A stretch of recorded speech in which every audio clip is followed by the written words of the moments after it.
welcome to The Late Shift. My name is Valentina and I'm joined by my co-host James, Saul, and also Jonah. And today we're going to be entertaining you with our feeble attempts at education with Today in History and some interesting facts about people who were born today, as well as our homebrew segments as debatable and creepypastas. And if you don't like it, then that's completely your fault for not having our very specific sense of humour. Yeah, that's entirely your fault. Setting ourselves up strong. We're great. Oppositional, I would say. So digging our heels and taking an oppositional stance. Does that make us the Sith? It belies a sense of optimism, I think, where we trust that there'll be people who agree with us out there. Somewhere. At some point in time. Not necessarily listening to this or even born yet, but one day. One day will be appreciated. Even if it is just in a museum of utter failure in the year like 2033, where they're like, well, that's pretty... I'm setting us a short... I'm setting us as a short burnout. Yeah, it's like, maybe... In the far future of 2033, we'll still be alive. No, it'll be dead. Suicide pact for our failure. I was going to say we would have failed and drunk ourselves into an early grave. Yeah, but like each and every one of them died soon after airing out of shame.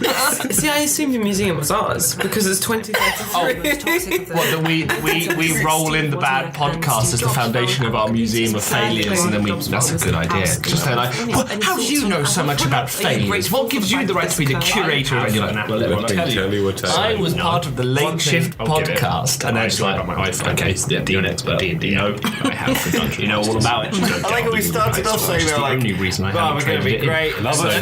That's already we've gone back to our neutral of just like third-party software keeps me around. Nothing to do with your starting arrogance. But don't you feel like it's not characteristic of the typical Apple phone user as advertised by a lot of their like marketing campaigns? When they market their phones, it's always like, you're going to be cool. It's not like, you can play D&D. You have a really cool D&D app. Saying that D&D is not cool? What we're saying is James is not cool. As they come to Yeah, well, you know, what are you talking about? He's wearing an Overwatch Genji t-shirt. It doesn't play Overwatch. You even play Overwatch? Oh, best birthday present. And I feel like in line with the fact that this very successful marketing ploy... What, of starting a business? Yeah, it's a marketing ploy. I intend to sell things, ploy. I think a lot of the... move. I think the marketing for Apple products is a lot better than the content that they're actually selling. Yeah. And I feel like that links to the next point, that in 1778, New Orleans businessman Oliver Pollock created the dollar symbol, which is all, making money, connections.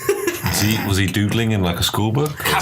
So the dollar symbol came from the symbol for the Pillars of Hercules. So actually the S bit of it is like a banner that swings between them, and it was traditionally used by in Spanish currency because before America was had a big Spanish population, as I understand it. Well, yeah, a lot of it was Spain until the French showed up. And let's say it's land trade. Yeah, so the Pillars of Hercules with a small S-shaped ribbon around the city of Seville in Spain is the first evidence of that symbol being used in currency. And Oliver Pollock was the first person to use it in correspondence of his business notes. So thank you, Oliver. There we go. We have the... I think it's very interesting that there was a guy who was sitting there, he's like, you know how I'm going to make money? By making a symbol that means money. And other people are like, that's never going to work. He's like, well, what do you write down when you want to talk about money? He's like, I just write the word money. Too long. What if I made a special symbol? Okay, that's a nice symbol. Can I copy it? For money. Well, at the time, most of it was metal coinage anyway. So. They used to have coins in the Tudor era that was like a gold wheel that had little bits around the edge, about 8, and you would actually rip off the little gold like nugget and give it to people, and then when you why did you pretend to eat it? Because you test the gold mouth. Yeah, that makes sense. You rip it out and you just... I'm that rich. I would wonder this would feed you for 10 years, but what's in my belly now? Nugget, chicken nugget, James is hungry. Yeah, and you pull off little bits, and then when you got to the kind of the central coin at the end, you would then obviously pay for something fancy with that, and that's how they use money. So what, the bit in the middle and the nuggets were the same size? No, the nuggets were smaller kind of prongs around the coin, and you would kind of take those off to pay for like your fancy things, but your really fancy things like a house or a very expensive courtesan, you'd give them the middle bit, which I like to believe that, can you imagine if you hadn't finished off all the rest, so you'd have this really awkward kind of process where you were, excuse me, I'll pay you in just a second, you're like ripping off all the prongs, like, these are mine, and then you give them the middle bit. Like, it's kind of... This is what I'm thinking, is like, do you have to find 12 things that aren't quite as expensive as the thing you want to pay for? Oh, that's not how money works. You're not compelled to spend it, but that's how my brain's thinking. Good little capitalist wage slave there. Like, if you've got too much money, spend it. That's what I always interpreted the dollar symbol to mean. You know, in glorious comrade style, it was the servants, the S, in chains, the chains of capitalism, the bars of oppression.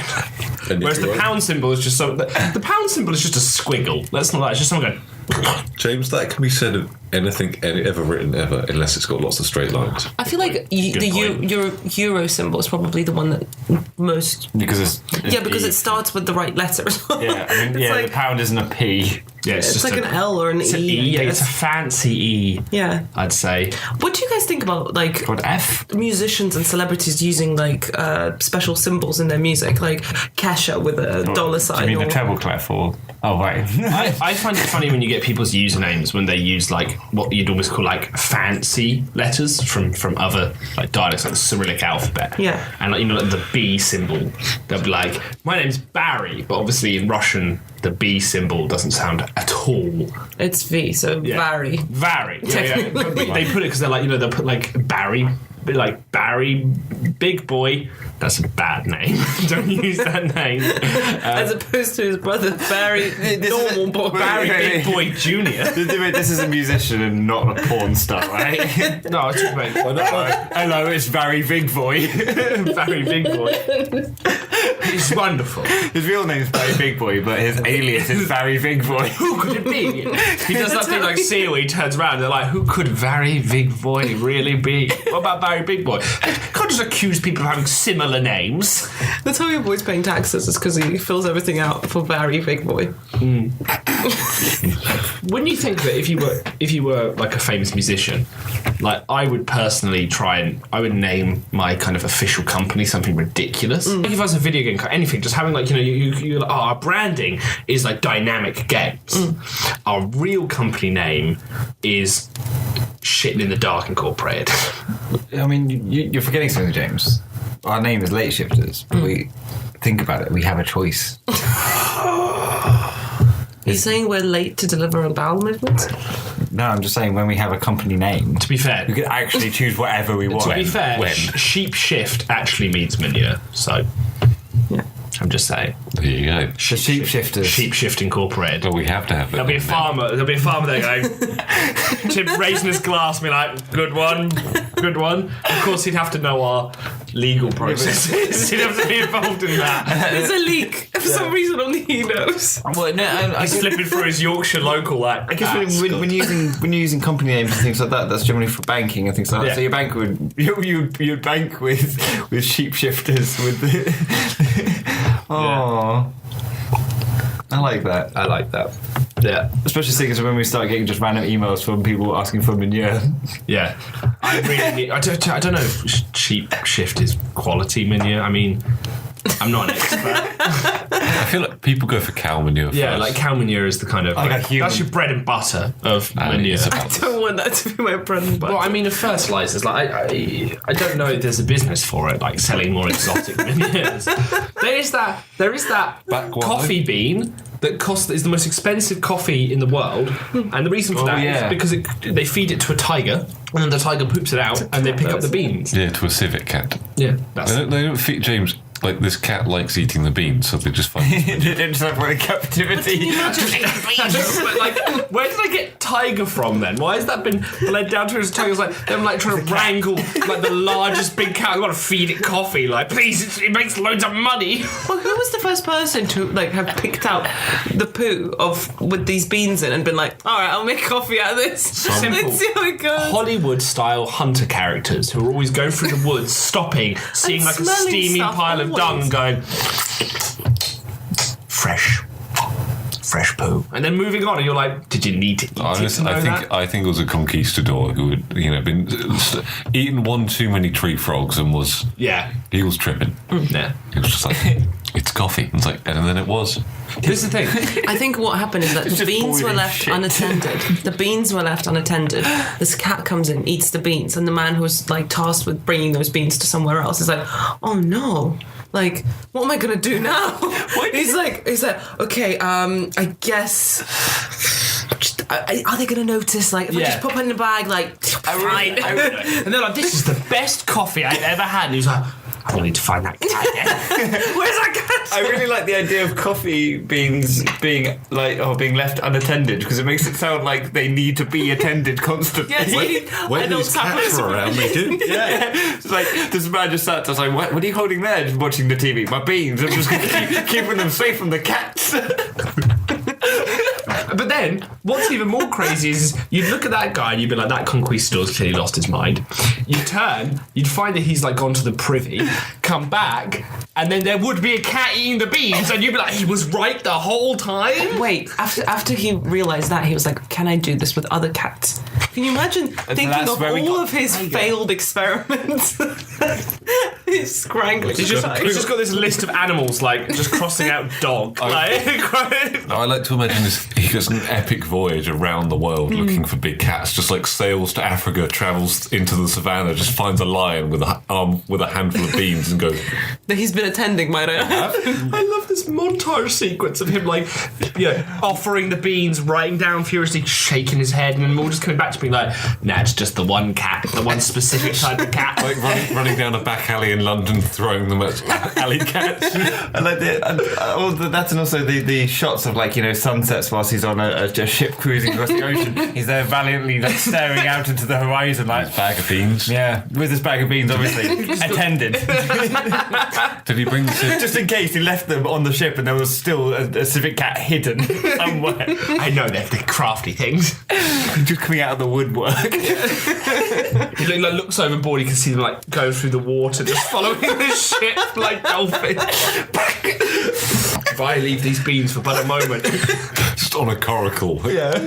These are the stories that Disney needs to make into musicals. It's wasted opportunity. James, you hate musicals, so you could never watch your masterpiece.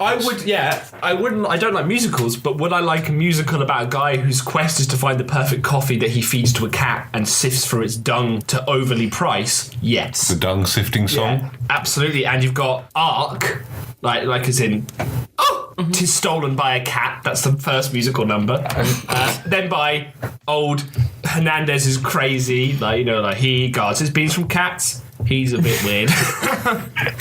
I'm assuming you get someone else to write. Of course, the music, because I'm musically inert. So I'm there like, he has a cat, but he doesn't have a hat. Character clearly has a hat. Crosses out again. Thing is, Why do you have characters before? I feel like Disney would want to do it from the cat's point of view. I like how you also, not even the fact you've like not like a script, you've written it down. You have a visual representation of said character. You're there like, he doesn't have a hat, and you look up and like, oh no, I gave him a hat. I can't just take it away. It's not even concept art. It's like an awkward actor, like standing being like, so are we filming or what? Like dressed up like a conquistador, and they're like, shut up, I'm working. like mountains of discarded music sheets, because of course I can't read music, so I'm just going drawing the symbols that I recognise off of like Google. That's just $1. That's $1 sign. And C flat. Money. He doesn't have a hat. Underlined. Is this tear stains? The Russian bee. I just kept the press conference. Unmitigated disaster is a strong word, but I believe it is applicable here. Failure museum. Something else to be added.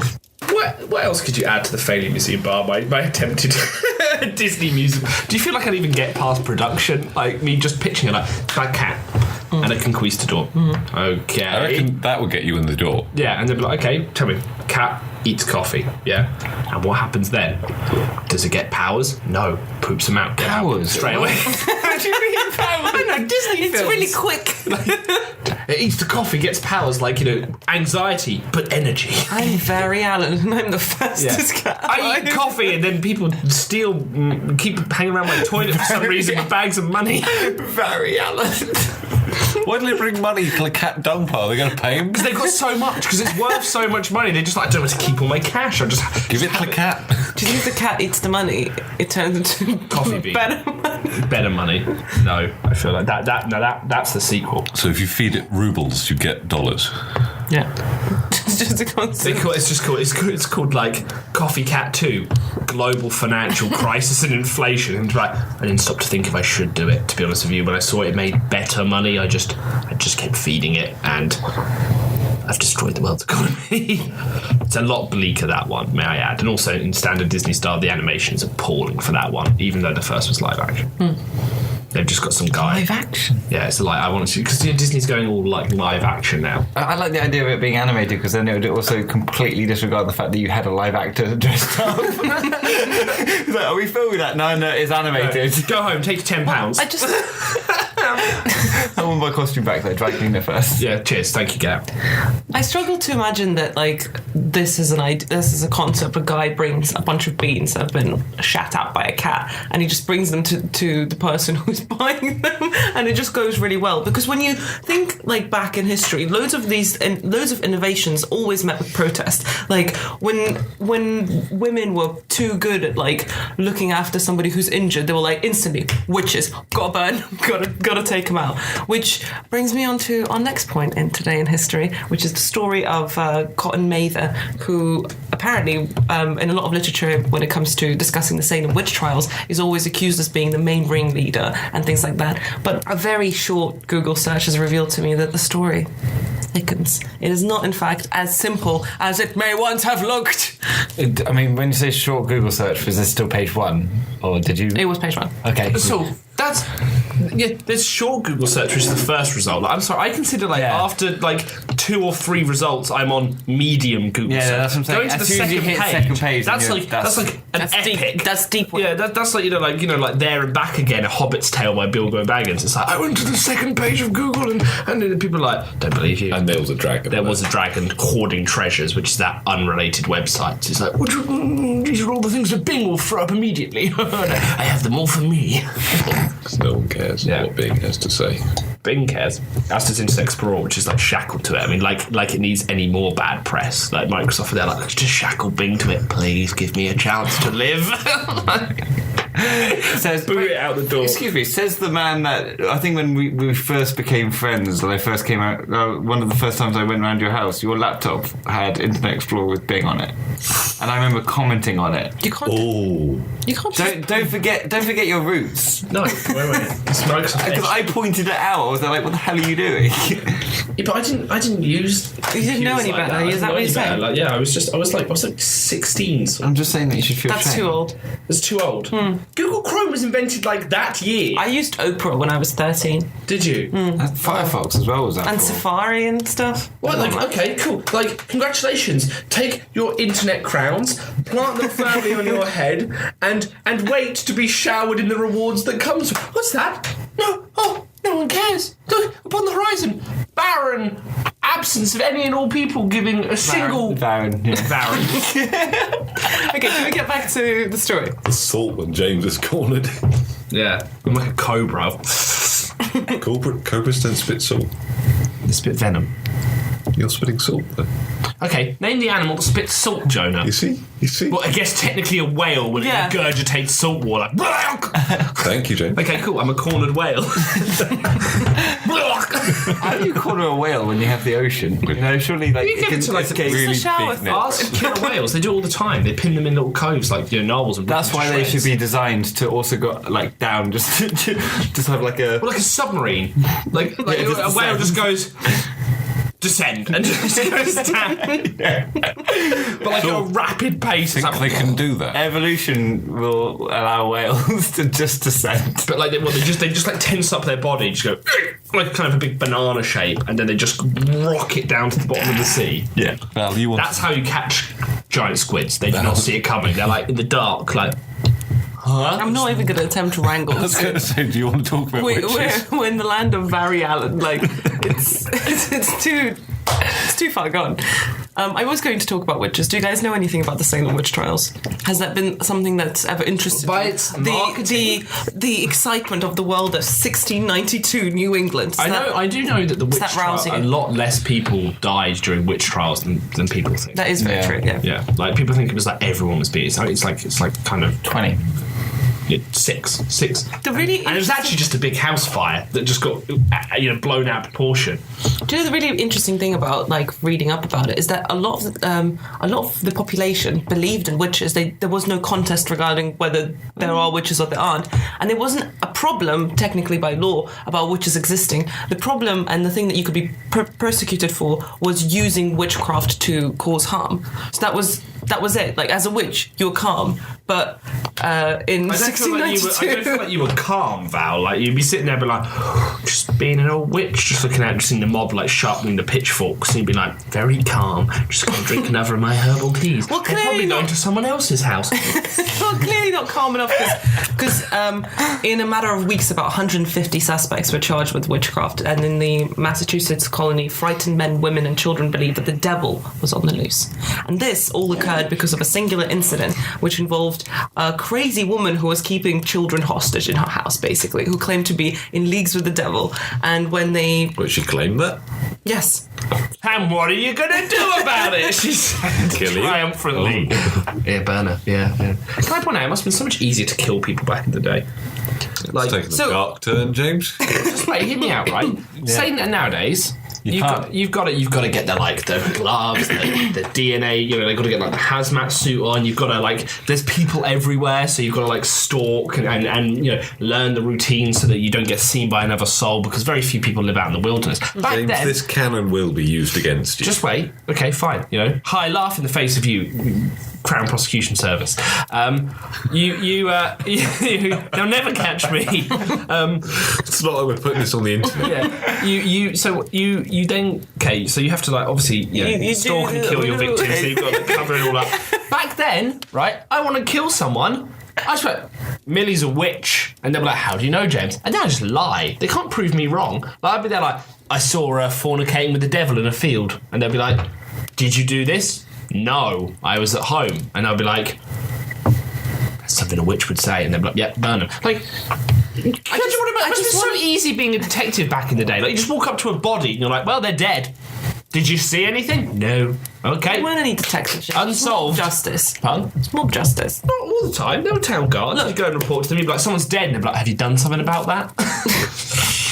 Okay. Just saying. It would have been easier. It would have been there's way, cooler way or easier ways to deal with people. I mean, kill a person than now. So, going back to the actual point of the story. Moving swiftly on. Cotton Mather is the guy that we're talking about today. The guy who seems to be, on the one hand, the person who's pushing all the witch trials, and on the other hand, being the person who's like, maybe we should stop doing this stuff. So basically, he was a man who was born in New England to his father, Increase Mather, which is an incredible name. Increase. That's a great name. You don't see that about anymore. I feel like you look at your child and you're like, "How do you feel right now?" Like, "My clan has increased." Increase! Increase, you should be called. Just come down like, "Grow, my child." And of course, considering the times and where they're from, they were a very religious family. Increase was, I think, the leader of the church and the community leader as well. So Cotton grew up with him, learning all about religion and being particularly interested in material concerning witchcraft in Europe and the North American colonies. So at 25 years old, Cotton felt like he knew enough about witchcraft on the theoretical side and felt like he had God on his side to basically investigate this topic through to the end.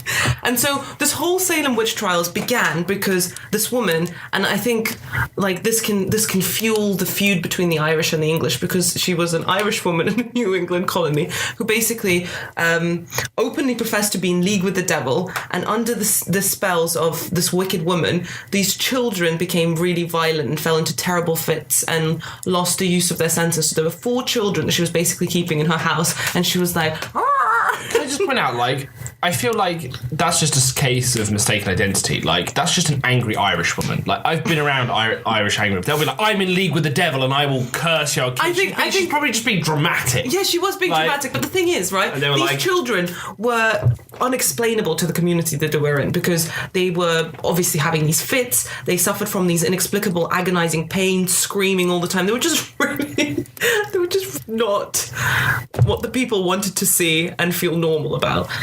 So she claimed to be a witch, even though they basically... What the weird way of saying it? They're like, I just don't want to see him and feel normal about it. So this guy sitting on his porch. I don't want like, these kids in my school. And then this kid just like in the back of the car, like... It's like this old kind of like farm hand sitting on his porch smoking his pipe, and just this kid fitting down the road, and he's like, "That's it, I had enough. We're burning someone." So well done, right? So this woman, like the authorities, the community comes to her and they're like, "Can you stop being weird, please?" And she's like, "Yes, I'm a witch." They're like, "We're gonna have to kill you if you're a witch and you're hurting these kids." And she's like, "Yeah, go on, kill me." And so they do. Funnily enough. So surprisingly enough, they're like, "Well, we're going to kill you." And she basically that wasn't meant to be shortly... the twist, was it? And then they killed her. And Night Shyamalan's like, okay, so she goes right up to the burning point, and then she gets burned alive. What a twist! I mean... because it's me. You thought it would end differently. You thought she was going to get away. Actually, she died horribly. So apparently shortly before her execution, she boasted that the 4 children would continue to be bewitched and that the devil had other helpers to replace her. Well, this started this craze that, like, there are witches among us. This one was just really bait. What a little rabble rouser. I mean, if she was. If you were like another weird old woman in New England, like, she said what? Yeah. Oh, no. Well, this is all the press we needed. I might as well just put my own head in my fireplace. Like, cheers for that, Millie. So this is interesting Couldn't because... have gone quietly into the long night. Yeah. Nope, yet to be like, at least 50%, maybe 55 of you are witches also. Winks to random women in the crowd. Like, don't tell him it's you, Maybelline. No, don't look at me. Don't look at me. I don't know this woman. That's my plan if I ever get executed. I'm going to start just calling out. Maybe it's Maybelline. No. There'll be a product placement just slipping in there. Why would Maybelline sponsor our podcast? A witch trial as well. Like, gotta say, for all the burning, the mascara just hasn't run. Like, even through the tears and the smoke and the bubbling flesh, it is You know just what? rock on there. I would love makeup commercials to like step up their game and just be like stories, like epic stories, like a while back where Dolmio had that spag bol commercial where the father like did that big platoon speech, if you remember. That was not epic story. It was an epic story. Sorry, when you said Domio, I thought of the family, and I was like, what intrigues did the puppet people get into? Like, Mama, why are you going to war? Mussolini can make me. He conscripted everybody. And then he comes back and he's just in a bottle of sauce. This is all I've left of your son. And they're like, he's a ragu now. and they undo it and they pour him into the thing. And they have one last hit and they're like, he was a good boy, a tasty boy. I was thinking it more like, you know, they visit his grave and like, you know, a whiskey over the grave, but still meat. Marinade in heaven, my boy. And then it just zooms out. You've got like the family recipe. You know, you've got the big display of the thing, and in the background you just see a cliff, and you just see the mum like throwing herself off of it, and it's like, oh, when's your dummy or day? But no, it's. All right. So Obviously she's a puppet, so it'd be really janky. It'd be like just gets lobbed off by it, like. So Cotton was basically accused of being the most like kind of like on about this whole witch trial thing. Yeah. He was the hype man. He was the like distributor of the leaflets. He was like, guys, burning. Should we do it? Yes, we So should. you're telling me he's the guy when she said there's at least 55 to 50% of you are witches. I believe her. 85, I think you'll find. 85. So this is the rep he gets like in most retellings of the Salem witch trial. He's seen as a key figure who perpetrated this event. But listen, of course, however, he's a guy who studied. Imagine this: you've studied witchcraft your whole life. Like, really, how applicable is that? That's like someone who has like kind of like a really specific, like, you know, I've got a degree in 12th century English poems, and then someone's there like, we need someone to translate this 12th century English poem, and you're there like, me. It's a culture that believes in witchcraft. Yes, but what I'm saying is that is in a a very culture that specialised thing. No, but he wasn't specifically an expert in witchcraft. He was interested in it because he grew up like hearing a lot about it. But at the same time, he was also into sciences quite a lot, and that's what really isolated him from his community, because he had really he had ideas that were really before his time. So he was talking about inoculation and things like that. Different recipes for burning old women. Exactly. It's like you marinade, you get the domino.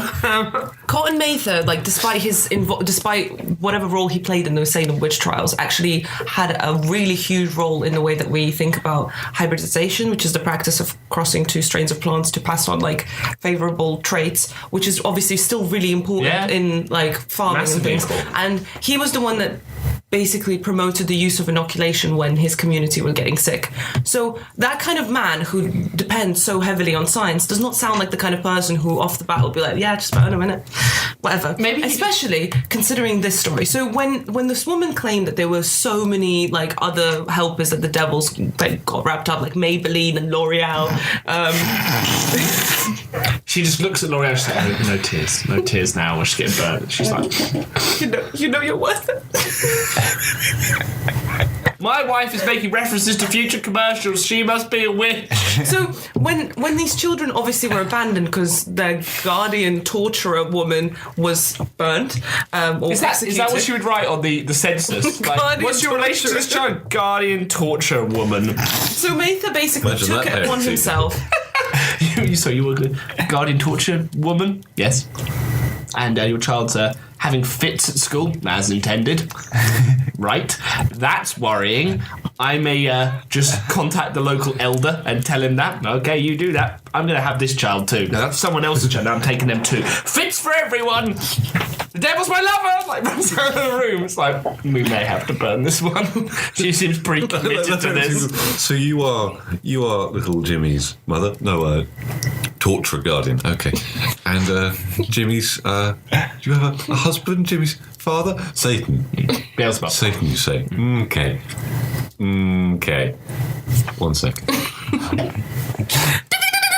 Well, they have just like a witch bell at parents' evening. They're just course. someone's like, ding, ding. Oh, sorry. I thought you were casting spells. James. Turns out you just cursed. 1762 New England, you had a witch bell. Surely that Parents' evening. wouldn't that be the opposite of a fire alarm, though? For the thing. Bring the fire to the school. I like they did this person like, psst, let's set a prank up. They're like, let's ring the witch bell. Just like put a blaze. Quick, everyone, get the pyre going. Wait, this is just more work for us. Why do we do this? So this woman was executed, and Mather, instead of basically being like, well, she's gone, let's kill the kids, didn't know. But I like how you say that. Like that's the twist. Is that rather than being like, well, the children are fitting, let's kill them too. Yeah, well, because she was saying that they were also in league with the devil. I mean, obviously they didn't really appear normal. At least she had like enough cognitive like presence to be like, yeah, you want to kill me? I'm still a witch, and there's plenty of me. These kids were screaming in pain. They weren't communicating at all. I'm surprised that when she said that, they didn't just immediately push them also onto the fire. They're like, you know what? Children kindling sounds like kid kindling. Yeah, go, lob it. Mather argued their case, and he was basically saying that with the use of socialization and religion and like a proper diet, these children will be able to be reformed and brought back again to society. So he Proper diet. Like, I believe that my mother is possessed by the devil. She's vomiting, her head's spinning round. She appears to be masturbating with a crucifix. Proper diet. How much red meat she been having recently? She keeps regurgitating it. I don't want to be in. It's the devil's very cheeky way of trying to stop you getting correct nutritional balance, because that immediately exercised him. It's like, oh, he's got the perfect amount of iron and zinc. No, but this is a really interesting case because, like, when people think about the Salem witch trials, they often think that people had no reason and they were just like they just went on this like because of all the fear mongering. They just went crazy and didn't use any logic and didn't try alternative means, considering that they were a religious community and they believed in the omnipotent God, right? So Mather actually succeeded in his endeavor, and soon the youngest of the children became completely normal again, and they were basically very undernourished, so he arranged them to be put on a special diet and appealed to the whole church to support him in prayer and help him care for the children. The eldest daughter was in too bad of a condition for her widower father to look after her, so Mather basically took her to live with his own family, so he adopted one of the children. The girl was given like really good books to read, and she was speedily cured, and Mather then opened his house to at least 6 other people who were said to be in league with the devil or under an evil spell. And in every single case, Cotton Mather was completely successful in assisting those in care to return to a normal, healthy lifestyle, both in body and mind. But this is really great because I imagine that that one of those 6 people probably saw the fact that Cotton was like giving these kids like a really sweet deal. He was feeding them, he was educating them, he was like looking after them in general, and they were like, in league with the devil? Yeah, go on. Like, let's cash in on this deal. Because imagine this, like, because again, it's like, they didn't have contraception, so you're probably going to be the head of a household or the wife who've had, like, you've got 10 kids, and you're like, I don't want to feed all these kids. Like, what was supposed to be a night of fun has turned into responsibility for lifetime. Yeah. I don't want that. You'd be like, Margaret, yes. Go pretend to be possessed. He'll look after you, but I'm not possessed. Just fit around a bit. Dad's just going to hit you real hard with a mallet on the back of the head, and then we're going to just lob you at them. And you'll be like, look, she's fitting. Look after her for us. And they'll be like, stop giving me your children. Stop using the meat tenderizer. It leaves such obvious wounds. So I think the reason why Mather was like still so heavily implicated in the witchcraft trials is because he was, again, like too ahead of his time. He openly criticized superstition and like witchcraft for basically openly criticized superstition as being caused by poor education given in his day, and he believed that was happening because of the fact that the churches became really slack when they moved to New England. Loads of people who were becoming like men of God were actually like just people who wanted a comfortable life. Like there was one case of an ex-merchant who had gone bankrupt and he was looking for a comfortable job, and the church basically made him like a bishop or something like that. And well, of course they did. They were like, do you have any kind of previous experience handling vast amounts of money? I lost it all, bishop. So perfect. So another church, apparently impressed by the great strength and loud voice of a man, allowed him to pastor them through, even though he was not ordained by any church body or had any and had like a huge history of violence and immorality behind him, which he boasted about in church. But they loved his voice so much. He's got like the perfect voice. He's there, like he's like this beautiful, like kind of like commanding voice. He's like, God wants you to kill. He wants you to maim and torture and kill. I mean, I don't agree with the message, but the voice. Basically, voice. The people got so sick of it, they basically accused him of being a witch and executed him. He didn't ask to be put in this position. They elected him to be pastor because they liked his voice. And then when he started talking about all this, like...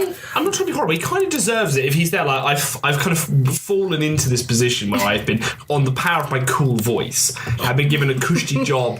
Better stop talking about my life as, like, a pillaging barbarian. And he's there like, no, I can't do it. I love just telling stories about it. Like, someone said, let's sit on my knee and let me tell you about the time we sacked this town. Oh, the pyres were burning, the people were screaming. Pastor, what about Abraham and Isaac? Oh, and then I think Abraham just stabbed him, to be honest with you. Like, and then God said, go forth and do it again. Yeah, off you go.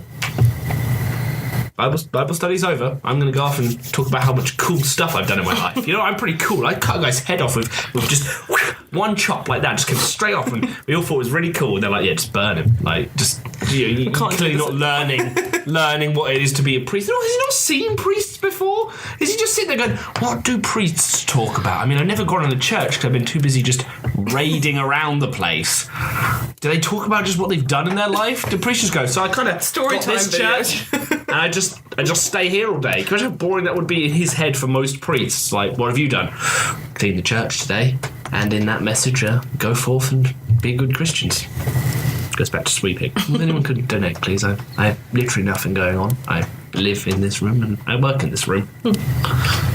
But I feel like that guy was kind of asking for it if he was going around perpetually talking about violent deeds. Yeah, no, of course. And so, like, Cotton was completely justified in being like, guys, this is not right. Like, of course, we're getting more superstitious. We're accusing people of being witches because we just have no standards.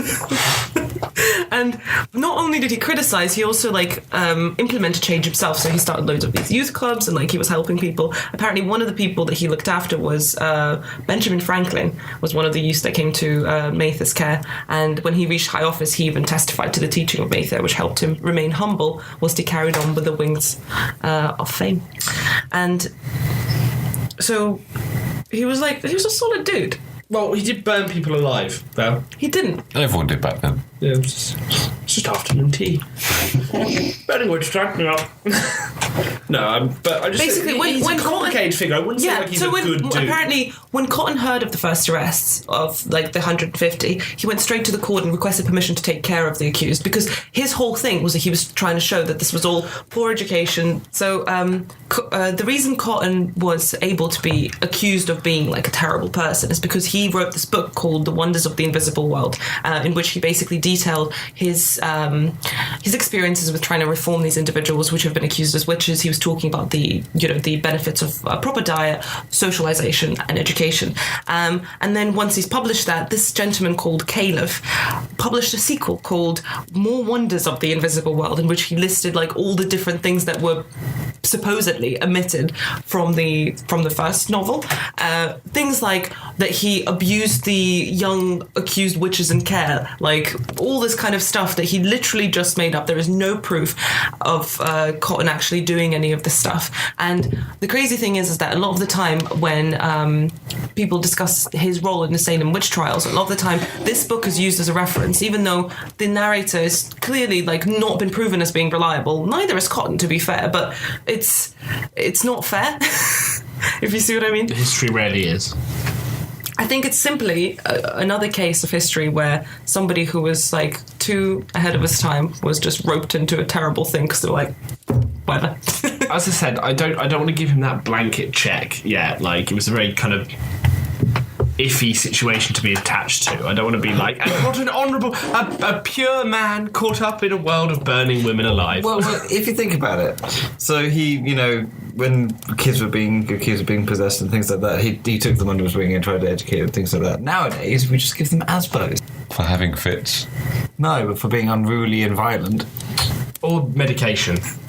Yes, of course, we can't look back at this very positive account of Cotton and say that like he must have been a really proper like 10 out of 10 dude. But simultaneously, it's interesting to consider the other side, considering that he is so heavily implemented. I didn't know half of this about him beforehand. It's really interesting. But I'm just saying that like don't get too zealous in the whole like, and he was a noble, decent, brilliant human being who was besmirched by a petty man who wrote a nasty book. Like, a petty man did write a nasty book. Yeah, he did, but it's still again very. Yeah, I get what you're saying. He's not flawless, but to be fair, no one really is. For those times, he was incredibly progressive. Yeah, but this is the thing. Like, you can't like. Again, I always kind of stand by the whole. You can't paint people's what they were like for the time with our today's values, because today's values are so like different that most people in history are horrible human beings because the values of the time. So yeah, I guess in that sense, so he's probably a saint. I think one of the key reasons why Cotton is often implicated with the Salem witch trials is because he wrote the account of it. But the reason they chose him to write the account is because he wasn't involved in the actual judging. Yeah. And because he wanted so badly to be given the opportunity to look after these people. So one of the people who was hanged was called John Proctor, I think. And that gentleman was, his last words was that he wanted to be left in the care of Mather. He wanted Mather to look after him, which doesn't make it seem, especially if you wouldn't call out to somebody to protect you who is being contrary to it. The thing is, though, I mean,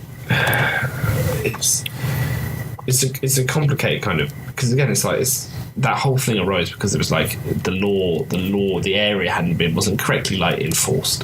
Like, settlers had come and arrived and formed into these little communities. It must have been quite scary.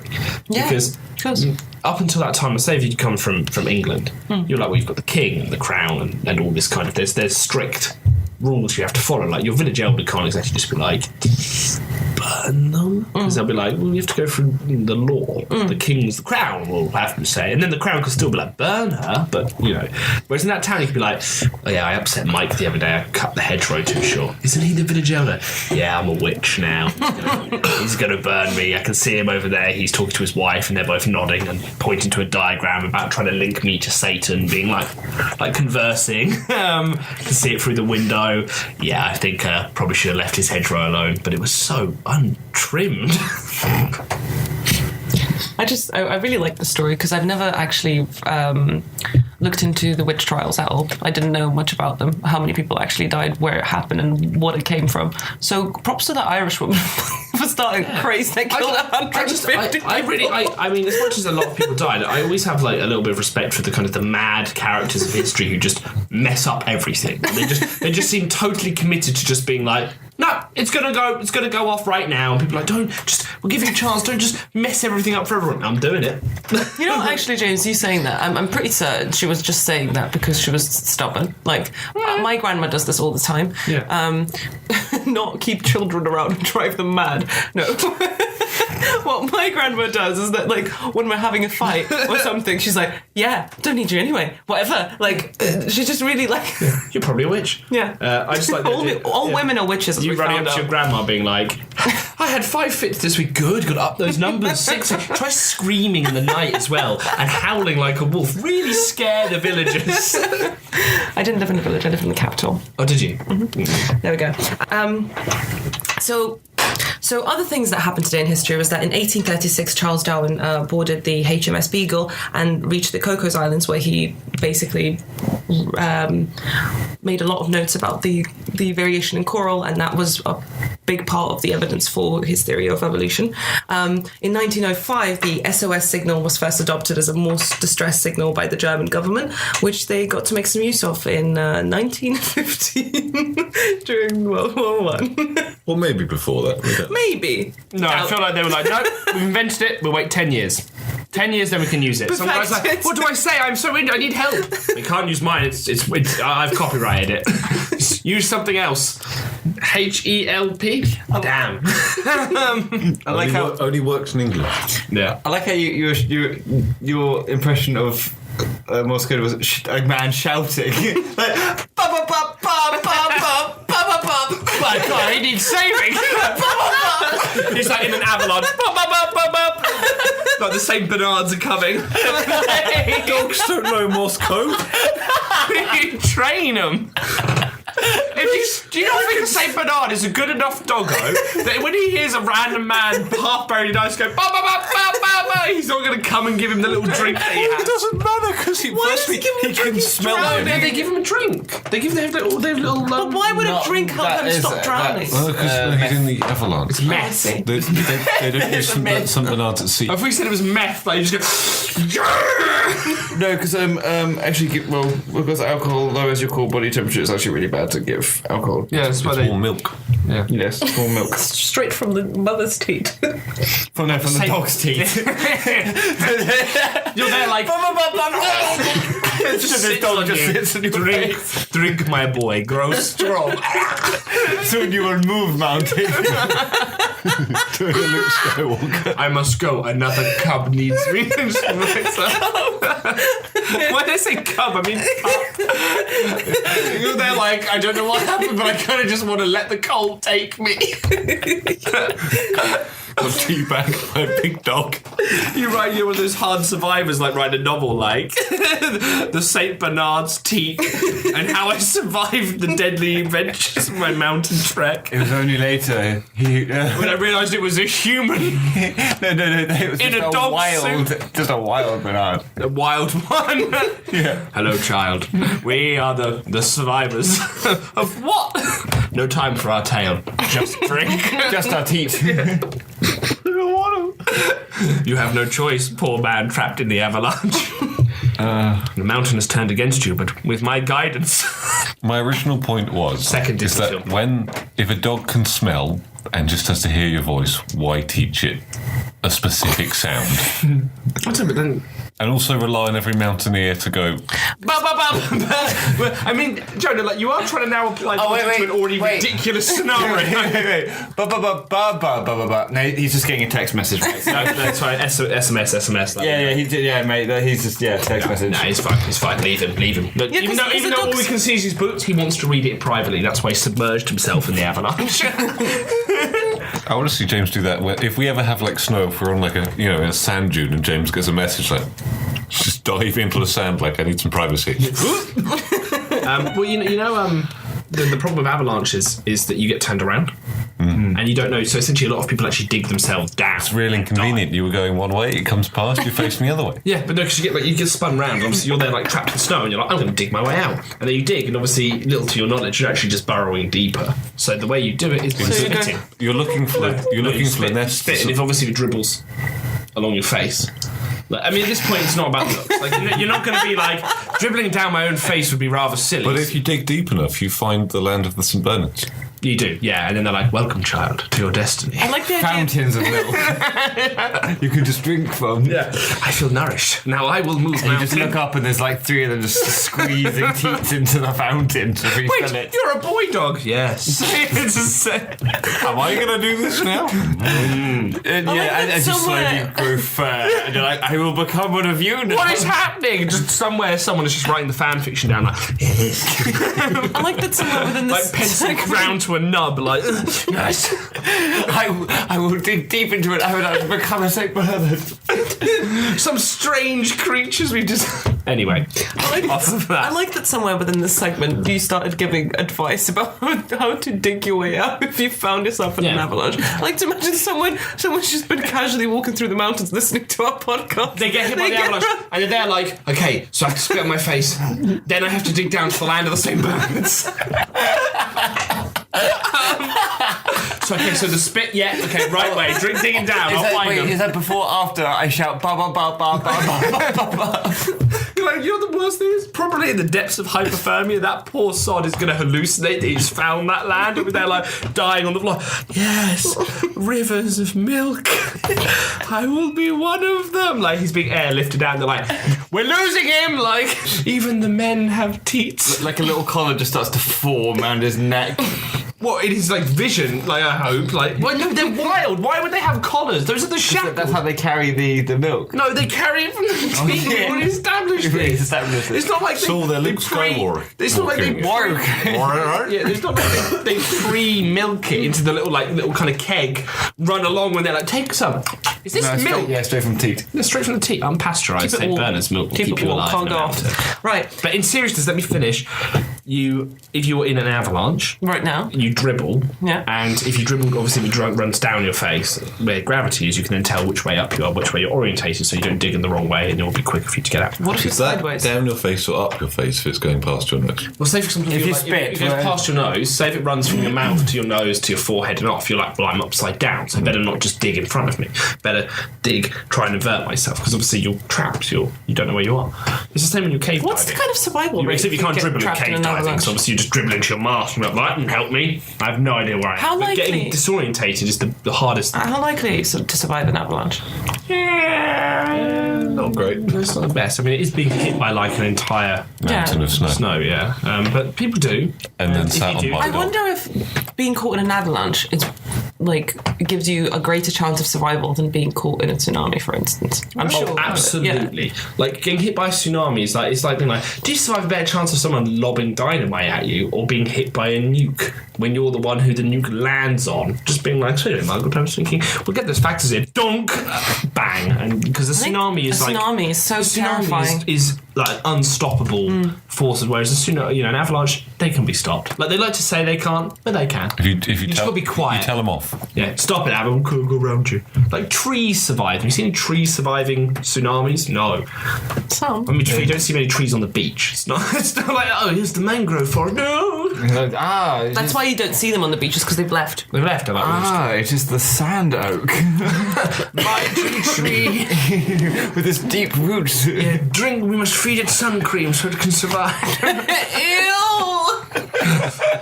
Sap has a very. I don't know why that made me more disgusted than the drinking- idea of drinking from the Suckling tea. on a St. Bernard. I don't know. Right, moving swiftly on. Please. 1924, Hitler was sentenced 5 years. 5 years of labour, where he wrote his influential book Mein Kampf. Do you boys know why he was arrested? Yeah, the Munich push. He tried to lead a rebellion. It didn't work. Hence the arrest. It's like, I win, shall and I arrest shall arrest myself. I need the time to study. No, he did it with Ludendorff, yeah. Ludendorff. I think Ludendorff got like a slap on the wrist, may I add. Yeah. Like, Ludendorff was like, because he was a kind of a war hero in World War One. He was just like, stop being silly and associating with naughty people. And he was like, I will do neither. Okay, we tried. Off you No, go. it was acquitted. But Yeah. I find it interesting that like Hitler was sentenced to labour, so was Lenin, and during that time they wrote loads of influential work. Also, that when they led say to trial. labour, Hitler sat in a kind of suite. Yeah. And wrote. Like, by that, they were like, your labour is writing your own book. Okay. Lennin's labour camp was You're probably a having- lot harsher, but he still got to live in just basically a province, like really To far be out. fair, like Lenin getting hard labour is lucky because Lenin's brother was shot and executed. Yeah. Was hanged. Like, Shot and executed. Yeah. And then hanged. He actually don't know if he was shot at any point, but because the Tsar was really harsh on distance. Funnily enough. Yeah, well, the Weimar Republic wasn't. They were just like, Freikorps, what are you up to now? Beating people up? Oh, you silly fools. They've got all the guns, but they won't let go. Like, what do you want me to do? My police officer has a whistle. That guy's got I think it's an MG just on the back of his car. Oh, he's shooting up another shop for no reason. Like, stop me. I'm blowing the whistle. This is the exact time they tell me to blow the whistle. Then we're moving on to 1934 in America, where Clyde Barrow kills two young highway patrolmen. Clyde, of course, of the famous Bonnie and Clyde duo.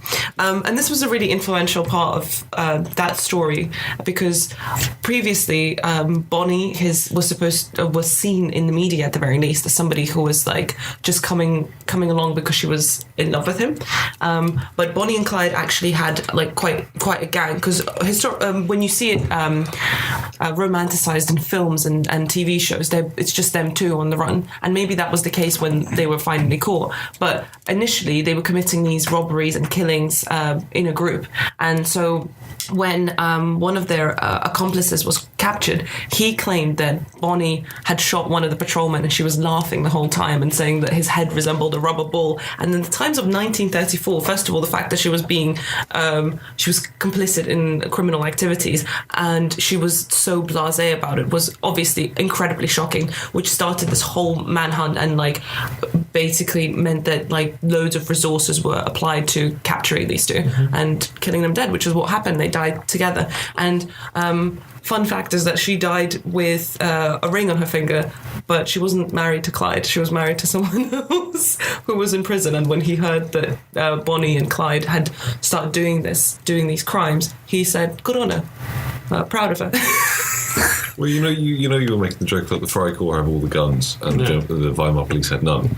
That was the issue they had with like the Bonnie and Clyde gang, and obviously like Al Capone and that. Is they had for some reason all the advanced weaponry went to the criminals. They had like the Browning automatic rifle. They paid for it. The Thompson submachine gun, which had all been invented for First World War, but came in too late. And the highway patrolman was still there with 6-shooter revolvers. It's like, you stop you, and they have automatic weapons. The mob just, again, it's just...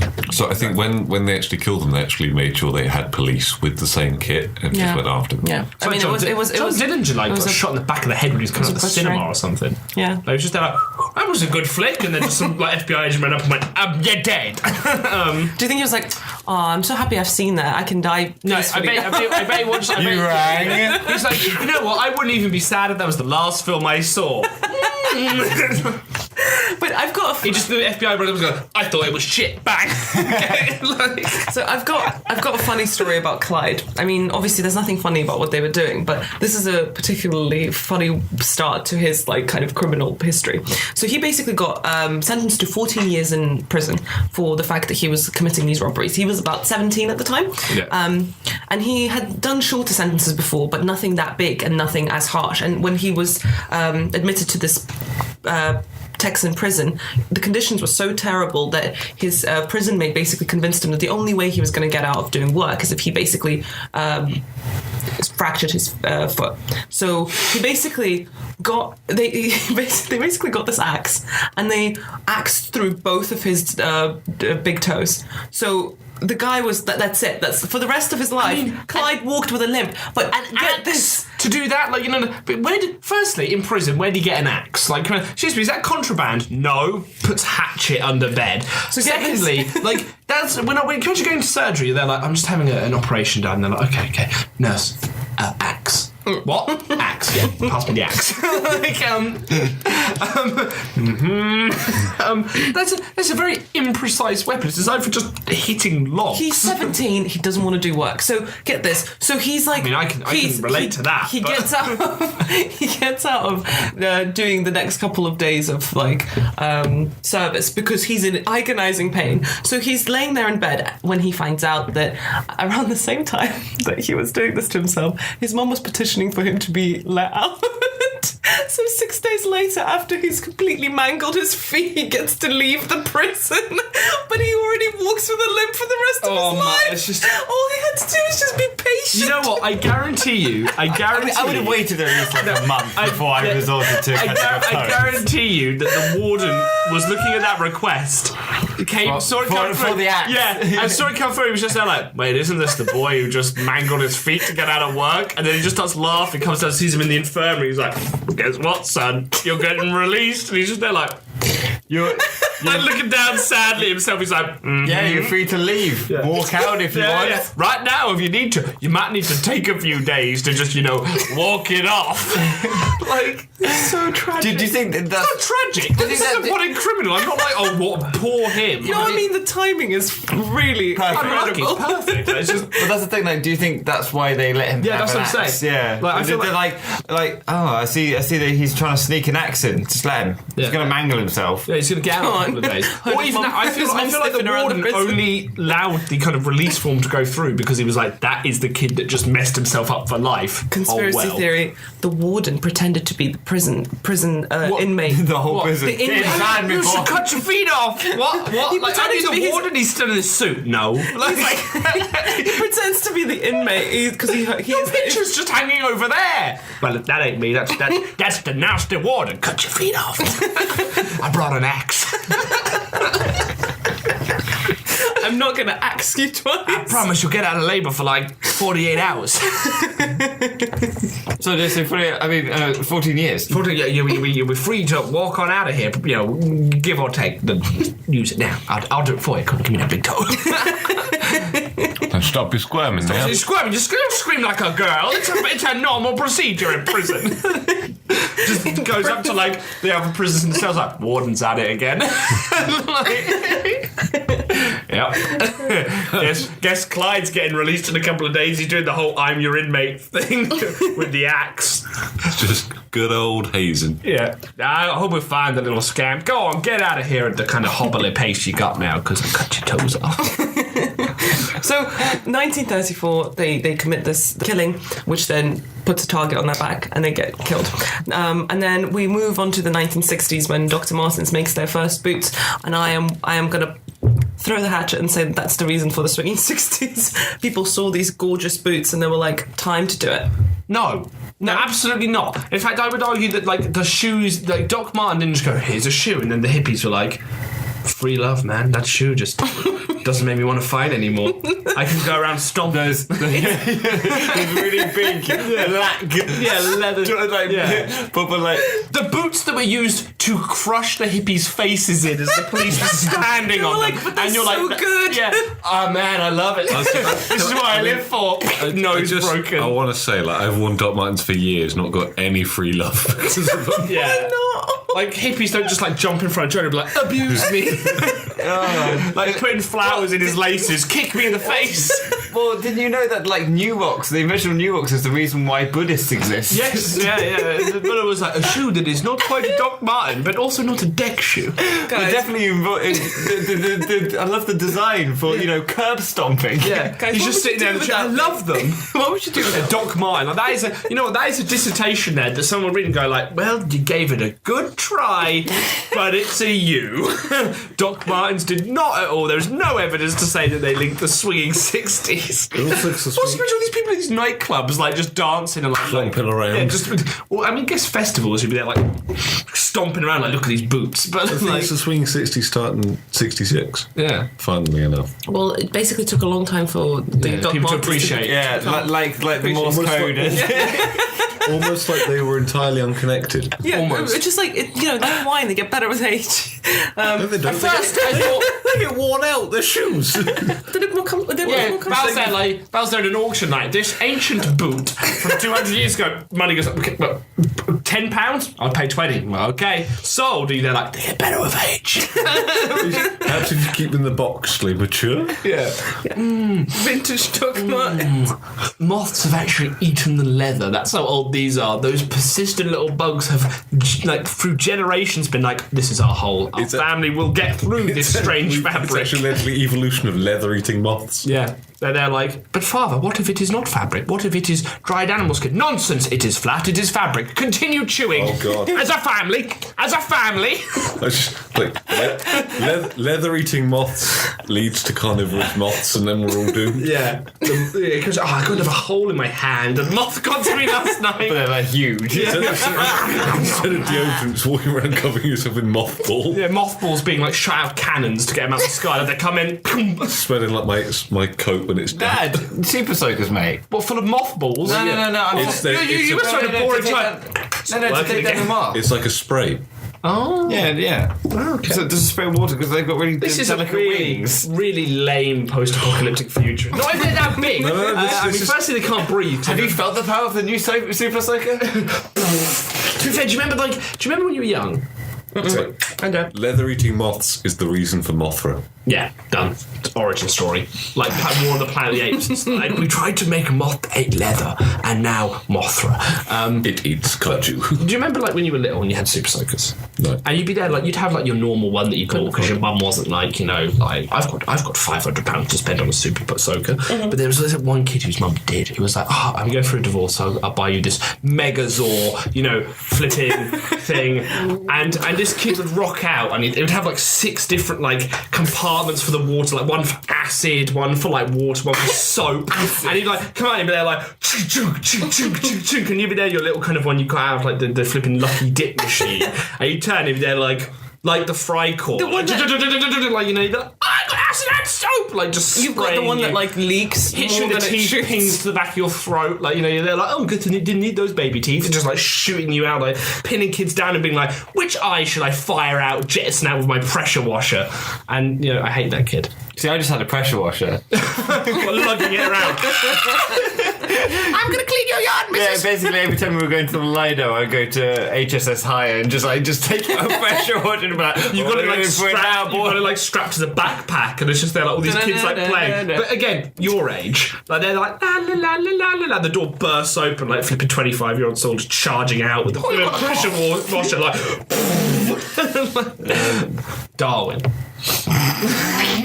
That's natural selection. It's like Pressure washer would be good against giant moths. it would be. Yeah, I mean, because pressure wash would be good against most things. I imagine if there was a lion and I just like rocked out with a pressure wash and just fired in his face, the lion wouldn't be there like, I continue to eat you. It'd be like, actually, I don't like that. I'm running away. Like, I can't think of many things that would be there. Like, save me. If I was about to like, if I was coming to someone with a knife, I was like, oh, got a knife. Kill a whale. Okay, well, maybe that should be like, it's good. Like, yeah, if anything, you're better. I mean, John, where's a killer whale going to attack me in my garden? I'm just Well, you are a whale. Do you remember that one, James? That's an old Salt spitting whale. salt spitting whale. I'm Maybe just saying, they have pressure washers on boats. Yeah, they do. I mean, I don't. If I was a captain, I'd buy a pressure washer So because you get barnacles, yeah. can you clean everything? Can you get barnacles off with a pressure washer? I don't know. If you get them soon enough, I reckon. Get while they're young.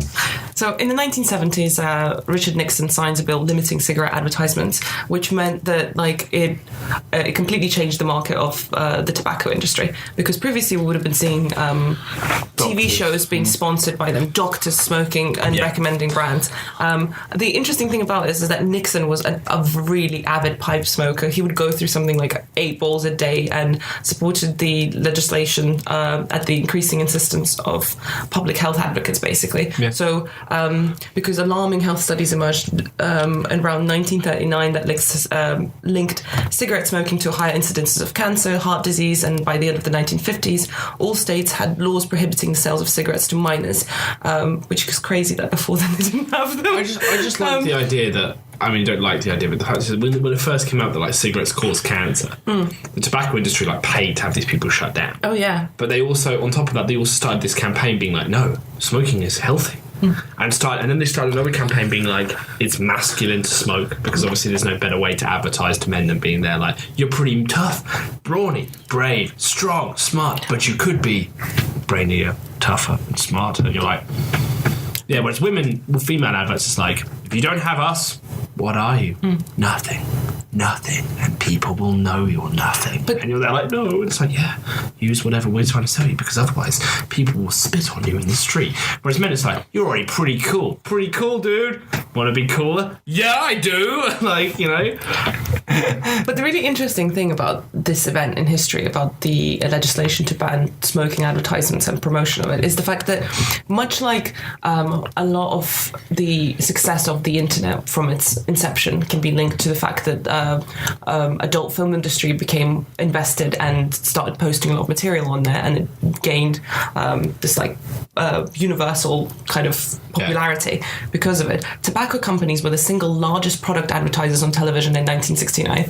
So that was, they reinvented advertising because they had to be creative in the way that they kind of captured it. And I think to this day, even though we don't see in the UK, for example, adverts for smoking or anything like that, we still see adverts for alcohol, but they can't actually show people drinking alcohol and being seen as like super cool. Instead, they sell the lifestyle. That's the thing. I hate alcohol adverts because it's always just there being like, you know, like, if you drink alcohol, you're cool. Everyone will like you. Look at all these beautiful women who are flocking to you. Look at all your friends. You have many friends now. You're great. Drinking vodka does this, rather than just makes you pass out on your sofa with your pants around your ankles. Look at the stat. You do feel like everyone's your friend when you're really drunk. It's like gambling adverts where they're like, want to join in the fun? We don't like people who aren't fun. Look at all these gorgeous women. Do you spin? No? Well, be gone. Look at the complete rebranding that Pernod Ricard has done for Stella. Yeah. Like Stella obviously was like everyone thinks Stella like, oh, wife beater, way. But it's like, no. Posh beer. Yeah. What's that?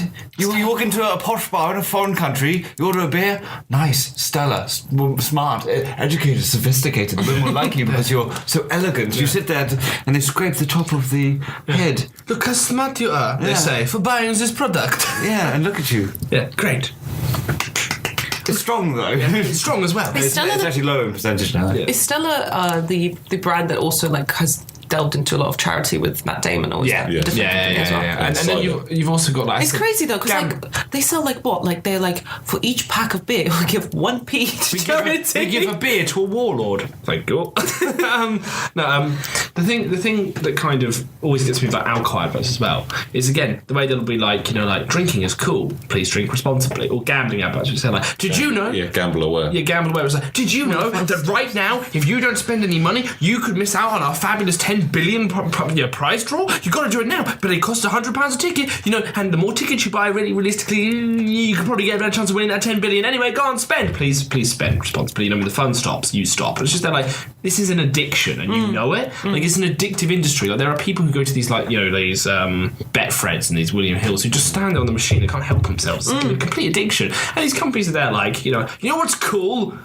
Gambling. And you're there like, no, I am a gambler. Not that I am actually a gambler, and I'm miserable. And people who don't gamble aren't going, it's really cool. Like, have you ever been there? Like, even there, your friend, like, I'm not sure what to think of this person. And he goes, machines. Yeah, and he goes, you know what? Watch me spin this. All on black.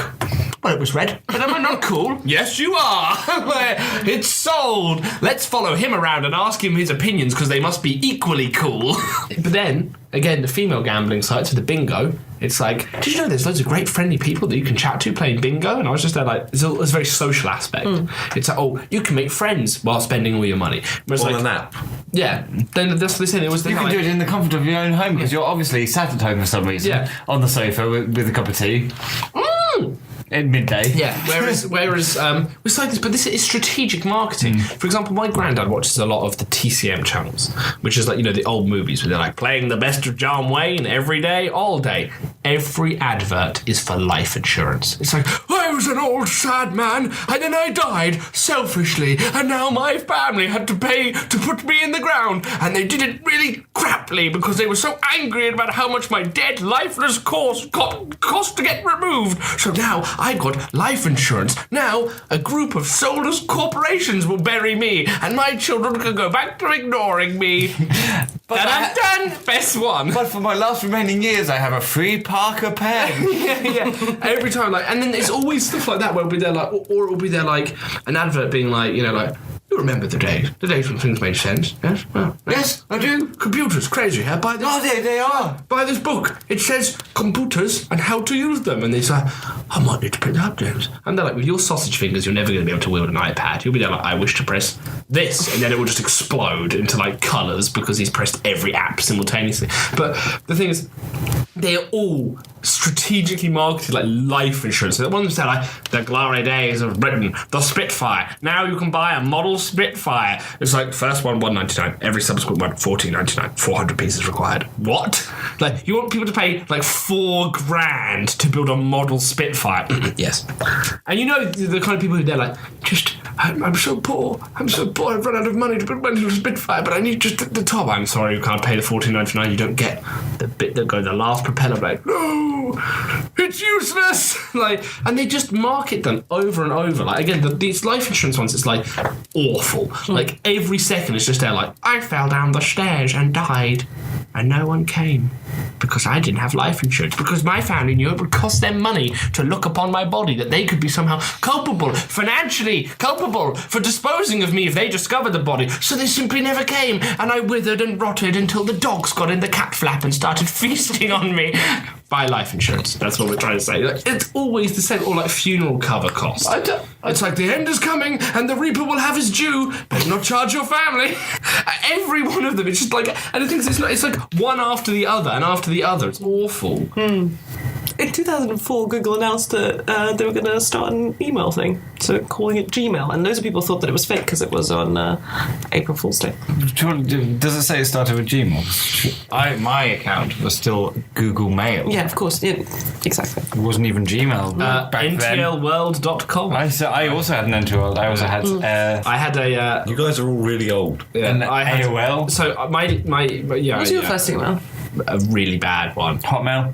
Like, Yeah, I had Hotmail as well. mine was NTL World. NTL World was my first. My dad made it for me. And he was like, Hugo, you have an email. And I was like... Why was he old already? I still use that. That doesn't I sound still like use that my now. NTL. Well, I don't use it, but I have websites that I'm still signed up to that uses that email address. Virgin Media like took over, and now you have to have a whole Virgin account and buy their internet if you want to access your NTL World anymore.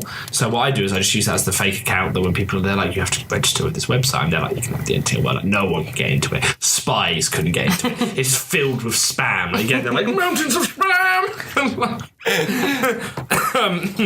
And then I have two other emails. It's just like that I swap between. The struggle when we were younger and we were having to like actually give our email addresses is so sad, because like nowadays you can actually go on a website and they'll make you a random email address that is trash and it will basically self-destruct.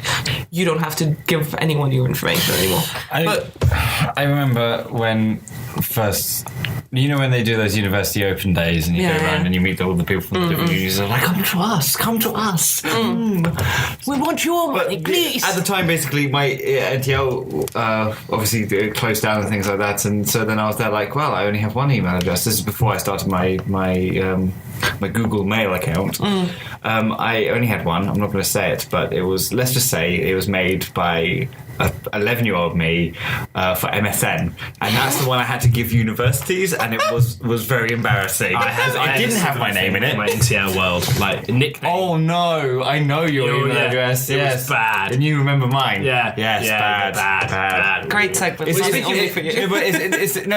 those times where, like, as a kid, you're like, I'm going to write something fun, and then as an adult, you're like, that could mean completely something else. Yeah. Like, I had no connotations. Yeah. My child, my problem was that like, I started loads of accounts with my name and forgot my password immediately. So all of these passwords that would have been so great because they would sound professional, they would have my first name dot second name, like things like that, or like just or underscore anything, like gone. And so now I have to, I'm forced to use those really bad logins because I've wasted all the good ones when I was younger.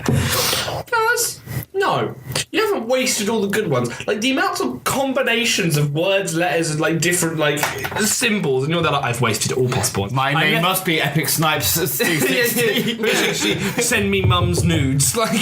Yeah, exactly. But because people thought that it was a joke that they published it on April Fool's Day, I was really curious how the whole tradition started. And apparently, the story of April Fool's Day is like really ambiguous. Like people don't actually know where it came from. Because there are some people who believe that it links back to a festival that was celebrated by the Romans at the end of March, where they'd have like a big masquerade and involved. Fool is you. Why? You expected gold. Just rocks today. Boff in the face. I really like the story about what happened in French communities, because apparently on April Fool's Day they would basically attach a paper fish to your back and would refer to you as poisson d'avril, which means that you're a young, easily caught fish and a gullible person. The French. It's like there was an English guy who went around just spanking people on the buttocks, yelling the word spanko. But he was like a notorious figure, and he'd have like a switch and like sneak up on women and like spank them on the bum and be like spanko and like run away. And apparently he was one of the biggest problems they had to deal with. They're like, we're going to catch this man, we're going to string him up. I reckon it was a cabal of people like that. That was a group. It was like 1650 something, I think, around that time, like kind of the Puritan era. They kind of like, I am go with God. Spanko! He's back, let's get him! Okay, and now we're going to do another segment called Famous Facts. So in this segment, I've chosen 5 people who were born on the 1st of April. These people have been notable in a variety of different fields, have come from different countries, and what I've done is I've gone through their biographies and picked out some obscure facts about them. And what I'm going to ask you guys to do in this segment is match up the person with the fact that I've learned about their life. So here's our list. So 1776, we've got Sophie Germain. She's a French mathematician who was particularly influential and whose theories are still used to this day. 1815, we've got Otto von Bismarck, the German chancellor who was in office from 1866 to 1890, who helped unify Germany. 1961, we've got Susan Boyle, pop singer, made famous by Britain's Got Talent. 1873, we've got Sergei Rachmaninoff. He's a Russian pianist, composer, and conductor. And 1955, we've got Terry Nichols, an American criminal. So here are our facts. I'm going to go through the facts each by one, and then you have to decide which of the 5 it belongs to. So, being the youngest of 9 siblings, this person left education at the age of 17 to pursue a career in hospitality. Bonus, this person also considered the word negative a swear word. So who do you think it is? Is it Sophie Germain, the French mathematician, Bismarck, German chancellor, Susan Boyle, pop singer, or Sergei Rachmaninoff? No, I know who I want to say. And Terry Nichols. I'm just imagining Otto von Bismarck, so just like, things have gone very negatively, don't swear. Don't swear at me.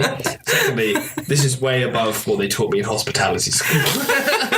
Susan Boyle. Must be Susan Boyle. I think I'm going to put it crazy. I'm going to just not go the hell. I'm going to say the mathematician. Okay. This individual tried to relinquish their citizenship, and they were born on a farm. So is that Otto, Susan Boyle, Sergei, Terry Nichols, or Sophie Germain? I feel like it's Russian. Sergei was... Oh, he doesn't want to be Russian. Russian and born on a farm seems like that kind of era. Like... So, is it unanimous? You think it's Sergei? Yeah. Okay. But I also think that he also worked hospitality. They all did. That's the trick. That's the link between them. There is no link between them. That's something I wanted to point out. Okay, so this self-taught professional was inspired to pursue their field by the legend of Archimedes. The mathematician. Clearly that's the mathematician. Yeah. It's not going to be Bismarck. They're like, you build the contraptions, yeah, and then you unify Germany. Just swear. That's a negativity. So you've decided Sophie. Okay, Yeah. cool. This person used hypnosis to cure their depression. So we've got... Again, it could just be the Russian pianist. It's just there like, does hypnosis make hunger pains go away? So Sophie, Bismarck, Susan Boyle, Sergei, or Terry Nichols? I think Terry Nichols. Is either Terry Nichols or maybe Bismarck. I can see him tapping into some like hypnosis. So Terry or Bismarck? Hypnotize me to believe Germany is real, I will make it real.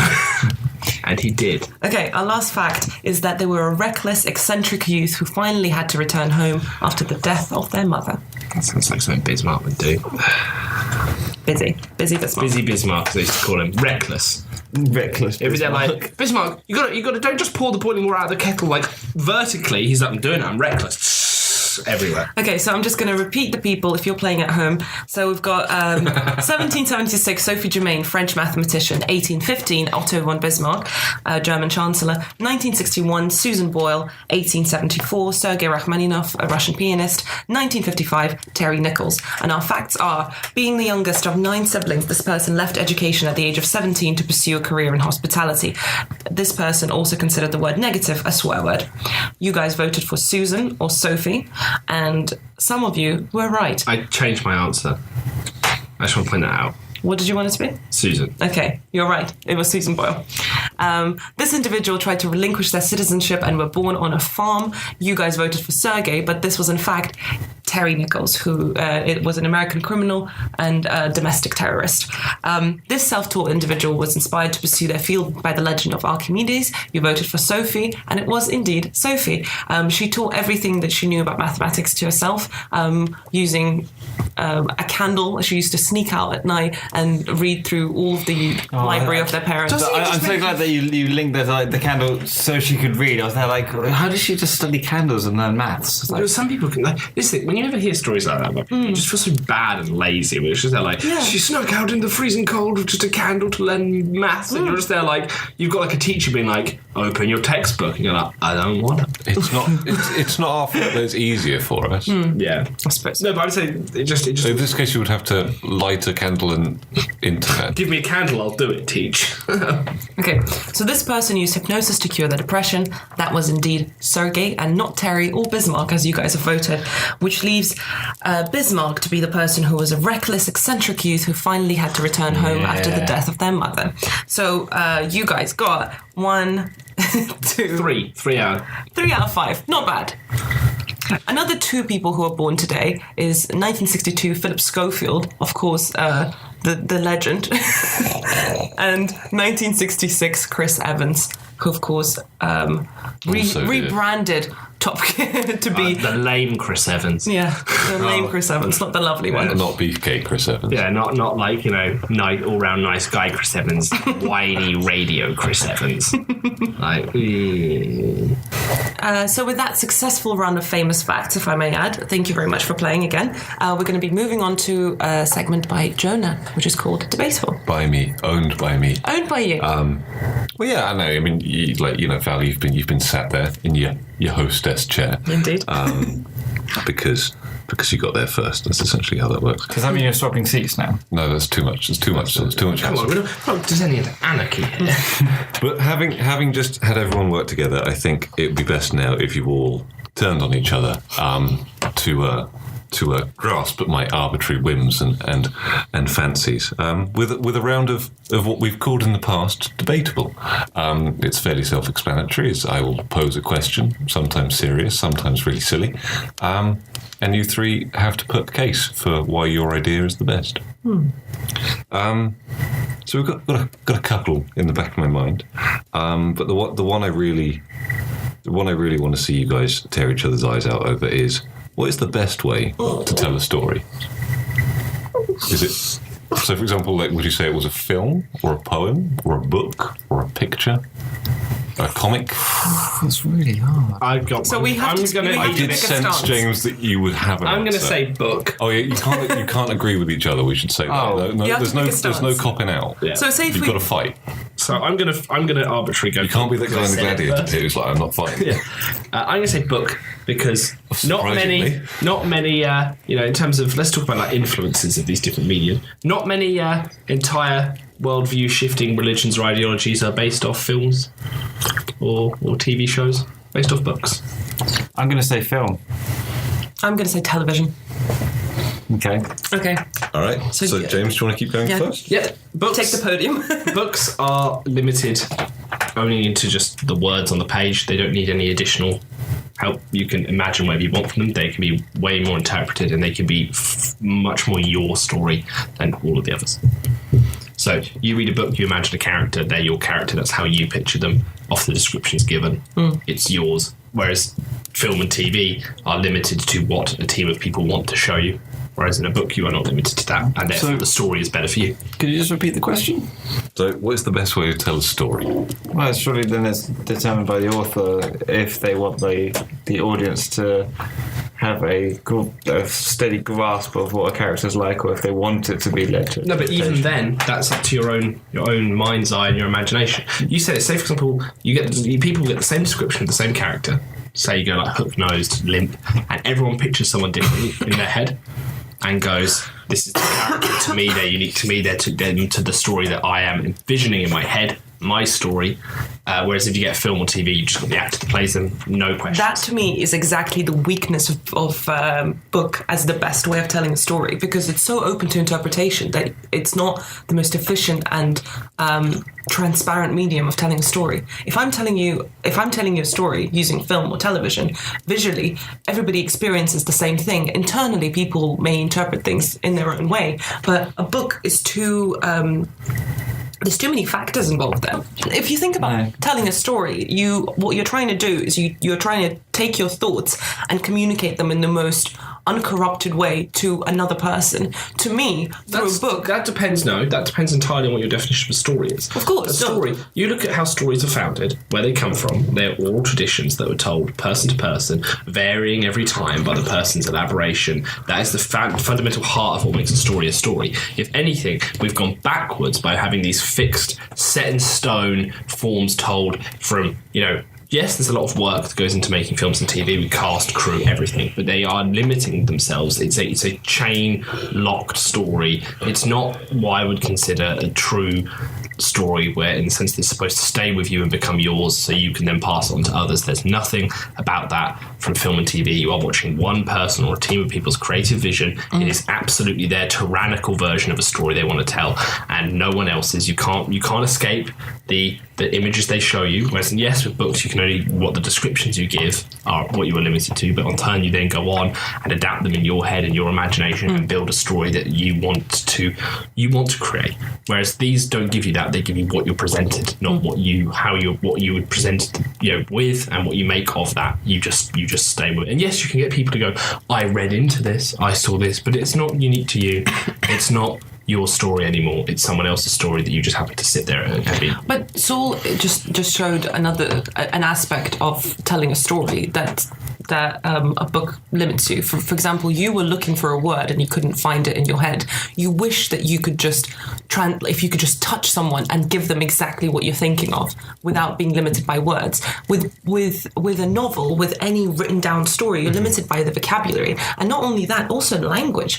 You don't need to speak the same language as a film to enjoy it at all. You can't enjoy a book if you don't speak the language. Are we really going into which is more limited right now? So you're telling me because you can't find the right words for things, the English language or language as a whole is more limited than what you can afford to film, what you can afford to, who you can afford to do it, what the capacity of your actors are. Anything? No, they are all limited. There are several good stories that have got into film and TV and become diabolical because of all these other factors, which are not like. At the end of the day, a book is judged just on what the words in the page say. You don't have to go, do I find the right actor to do this? Oh, is there ever agendas in there? It's just an author's work put out there, and that's why they stay with it. And again, the stories that keep getting told over and over again, if you look at the one, again, it's a bit of an unfair thing, but hence the reason I'll say it. Books have survived a lot longer because of that. But we haven't had the capacity to make visual media for long enough. But this is the thing: books have survived longer, and because they can be interpreted and people can take what they want from each one of them. You will have people. You can interpret film or TV show. Yeah, but no one is to the same degree. No one is to the same degree. There's no debate, and they are also far more limited than books. Like you're saying, but a TV. Yes, you can have these little moments in film or TV where you have like micro expressions that would be very hard to describe with words, but that is nowhere near as limiting when you're writing than it is to have the correct cast and film, have the correct filming permits, have all these kind of things. What does the network want to show you? Can we get the actor to deliver the performance we want? And again, that actor may be perfect for one person, may be absolutely awful for the other. You are limited by that. Someone could be like, in my head, that was not, Chris Evans, the good Chris Evans. Yeah, I mean, you do keep saying that obviously you're limited to actors, but films can be animated. Yeah, and then they Which cost, is a and then they cost so much money.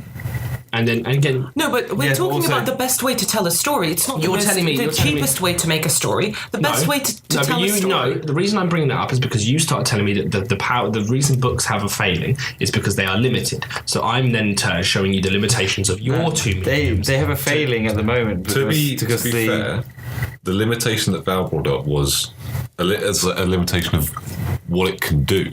Yeah. Like you're talking about limitations in achieving something. But that's the same thing. Like, what can it do? Like, No, but I'm talking about the assumption there's in the assumption that it gets made with the idea in the ideal conditions.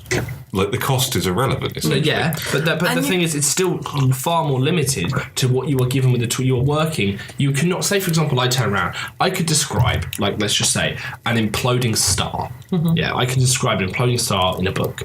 Okay, and that costs nothing. Say it costs nothing, and visually, everyone imagines this imploding star in their own magnificent display in their head. When you get to film Depends and how TV, close you are to the imploding star. yeah. But the point is, in your head, you envision, and this is the thing that books have, and why they're the best way to tell a story, is you always envision what you think is perfect for it. So say you don't go, oh, someone described a monster in this book, better imagine it as cheap CGI in my head. Like, no, you envision it as terrifying and grotesque and something that truly scares you in a way that, say, horror books are considered great books. Horror films are considered appalling because they're usually tacky and cheap. Whereas horror books, it's that whole, your imagination takes what the tools you're given in the story and makes them into your perfect nightmare. Whereas with a film and TV, you are limited to what you are presented with, and then you immediately have this clear idea in your head and go, that doesn't elicit the response that my imagination would have created. But you know what bothers me about your argument? A lot of the time you keep referring to the fact that there are terrible films that are made, there are terrible TV shows that are made with limitations in production. There's only good books. But there's only good books, one. And two, you keep talking about film and TV as being based on a novel or a story that was written down. It doesn't necessarily have to be. There are a lot of IPs that have no literary basis of them, and they're still fantastic things. Can you capture the emotion, the adrenaline of watching John Wick kill so many people in a book? Would it be the same excitement? I doubt it. But Which is a film, not a TV show. Yeah. But So you two are Sweeping in there. listen, yeah, no, you're right. There's something to be said. The issue with film is the fact that film gives you 90 minutes, it gives you 2 hours, it gives you, I mean, you could have sequels of a film, but with a TV show, you get to be a part of people's lives, daily routine. You get to be part of another human being's reality. You get to watch a character or a group of characters grow and mold into different things, and it's so culturally effective. However, one thing that films have that TV shows don't have is the fact that you don't leave a cinema and go, well, I should feel ashamed for the amount of screen time I've just watched. Like when you get to Netflix, but you and still, it just comes up. you still What would does feel shame that way have in to do with comparison. You don't feel that when you read a book. You read a book, you read it for considerably more time than probably binging Netflix or TV, and you don't walk away from it going, I feel bad. Yeah, but I feel like I wasted my time. No, but think about the population of people that actually read.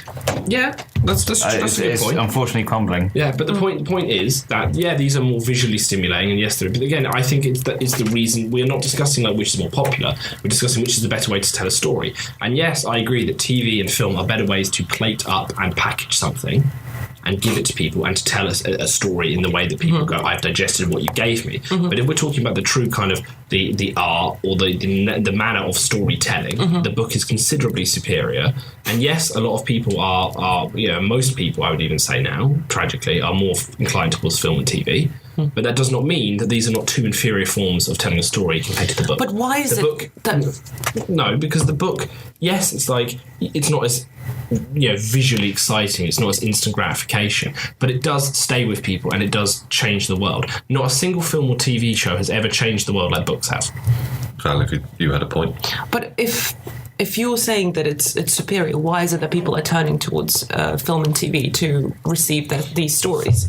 I mean, if it is the superior form, if it is the best form, everybody would be in preference of that. There are so many things about television that are not able to be captured by a book, and it goes from things like the way that we are forced to read certain books. There are certain stories that we have to know. There is no TV show that somebody is forced to watch. TV and storytelling in television is pleasure rather than an arduous James, task. you made a face at that. That's such a sorry. You're saying like, because books are on curriculums, they're not stories. No, that's because they're more important. I'm not saying they're stories. I'm not saying they're not stories. Again, you're kind of bypassing my point, which I said, which is you're being like, well, they're not more popular right now. I agree with you. I'm not arguing the book. Why is that? Can you explain why that is? As I said, if you have a superior form of telling a story. Pardon? Yeah, because as I said, it's not, you're saying a superior form of telling a story. No, I say your form is more digestible, easy, and it requires considerably less effort, and it's the path of least resistance. That's human nature. You're talking about storytelling. You contradict yourself. You're then saying, no, I don't. How did I contradict myself? You said books are cheaper and easier to produce and elicit a better reaction in a person, and yet people aren't reading, and yet people are still watching TV, and yet people are still watching film. People are still reading. Again, I'm appreciating that. And you're saying that it's easier to make a TV show than it is to write a book now. Pardon? You're saying I said there are other factors which will ruin the story of TV and film considerably easier than book. Guys, we already covered that the ease of production is not what we're on about here. So you're saying no, and you're saying, oh, okay, so you talk about they're on a curriculum, and you're talking about you're saying that all films are this and all films are tainted and all TV. No, you're completely knocking most books. Like the fact is, books stay with people longer. They stay with cultures longer. They literally go across borders like that. They've been around for longer. That doesn't necessarily mean that they will last longer. They absolutely will. You absolutely will. No. They will last longer, even in the form. Even if they change it to be ebooks or whatever. We're talking about the purest form of storytelling, and that is the tradition that went from all to then to books, where we kept that in and continue to change and adapt and go on. And as I said, name a TV show or a film that has had anywhere near the same cultural impact as like one book, like say for example the Quran or the Torah or the Bible. None at all, and they never ever will. And you know they never ever will. Argument. They never ever. And I want to give Saul the opportunity to add to this debate because I feel like we've been kind of taking over. Interrupted, so I just thought I'd go quiet again. So what I wanted to say is that I think TV is a more direct way of telling a story from the conception to the fulfillment of it, because you get to share the pictures in your mind into pictures, so you're basically going from pictures to pictures. You don't share the pictures in your mind. That's complete. You get given a set of pictures, and that's. Can I say something, please? You're wrong, though, aren't you? You said share the pictures in your mind. It's a more direct way of telling a story. It's more accessible. You're not limited by language. You're limited only by what the person can see, essentially. And lastly, you get a lot more time compared to a book or a film, because you get to experience this character, or you get to experience the story from conception to the ending. You get a lot of hours that you get to spend with it. TV is not just a storytelling, but it's also an experience. Yeah, because that's the thing. Like, how long does it take you to read a book and compared to that book transformed into a movie? You can digest 10 books worth in a very small amount of time. Yeah. Well, again, it is efficient. Efficient. For my kind of closing statement, I would say to talk about how one is limited more. The book is clearly not limited in any way compared to the TV show.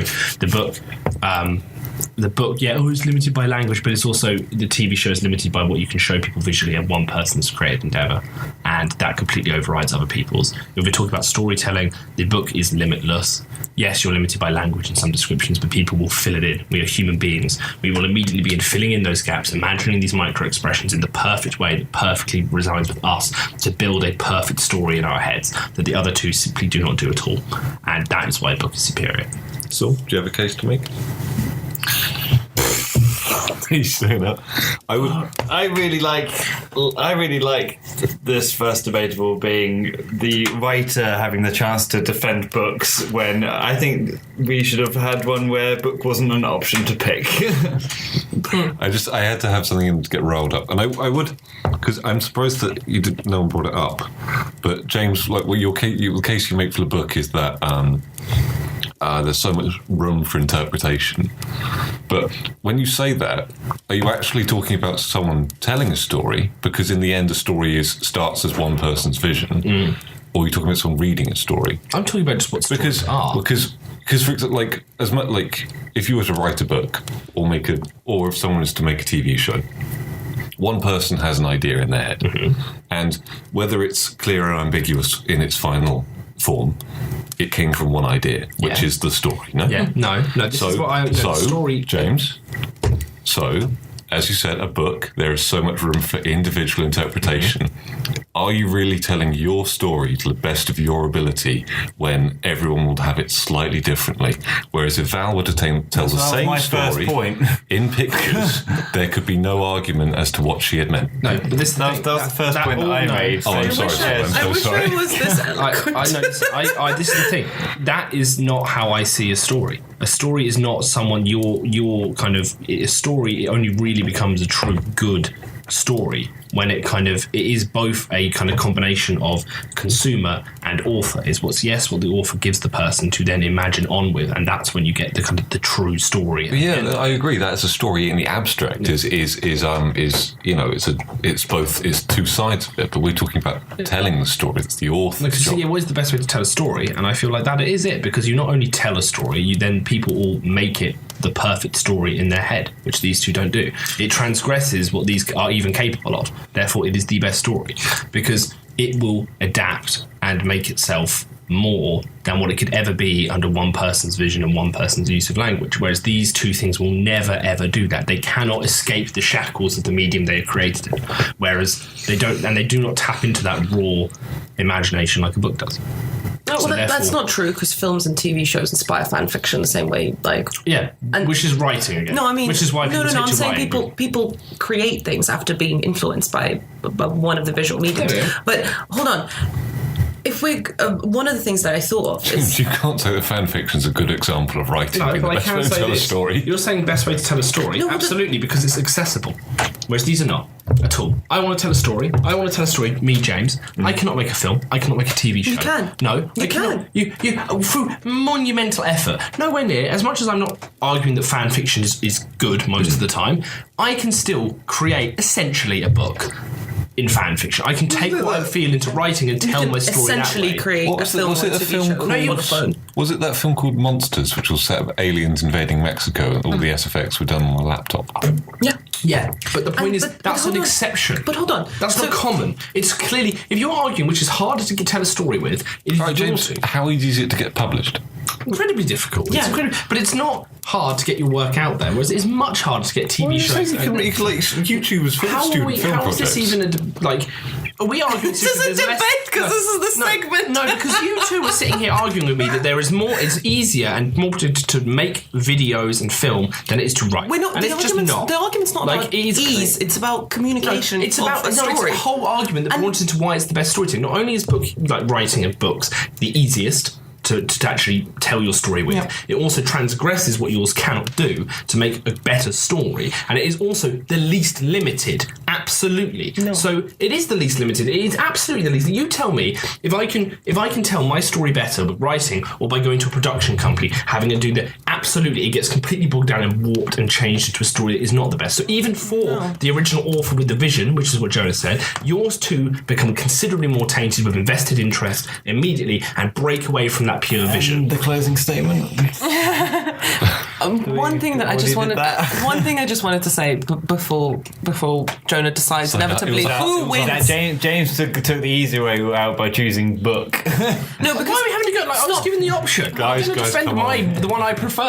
Guys, Val has one last thing to say, and then I will call it. Yeah, you were saying written down stories are like the origin, but if you think about the way that people have been telling stories to each other from the very beginning, cave paintings are visual forms of media. Not TV. Yes, they are. You argue for paintings, then you're arguing for TV. No, it's pictures. It's visual media. No, but you're arguing television shows. I am arguing television shows. You produced me the Caveman TV show called like Krug and the Rocks, and then fair enough. But until then, you're talking about paint on a cave wall. It's not a TV show.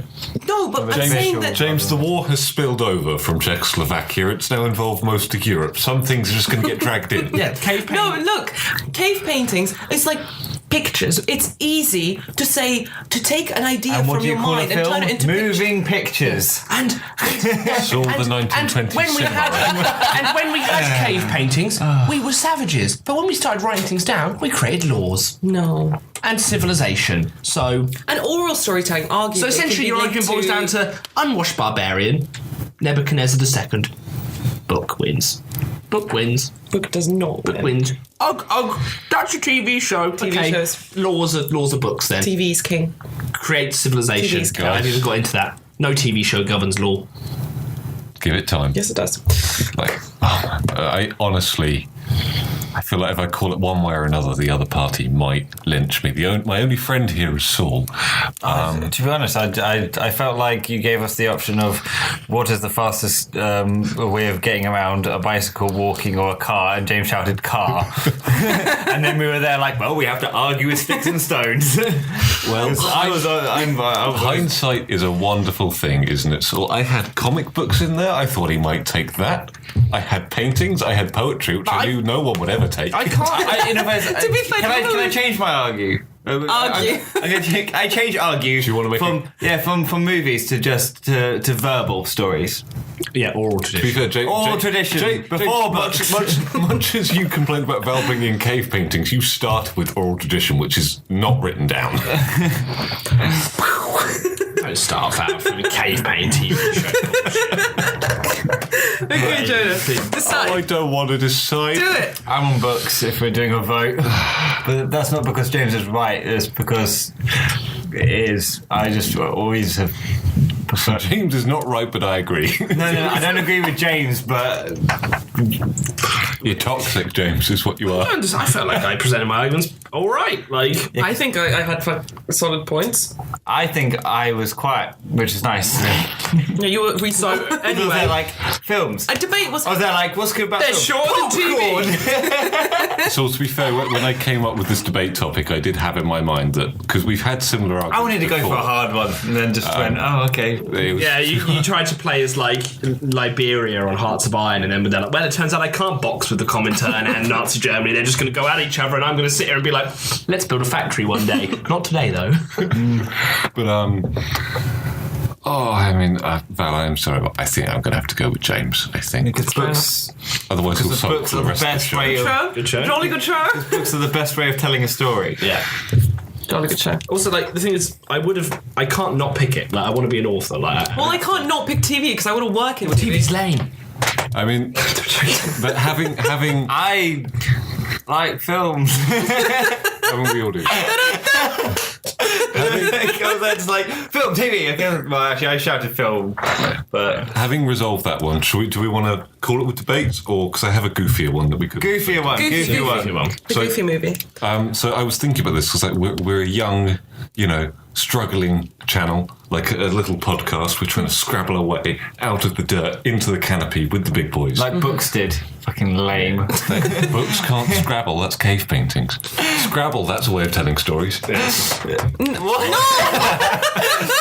I see the story of window television.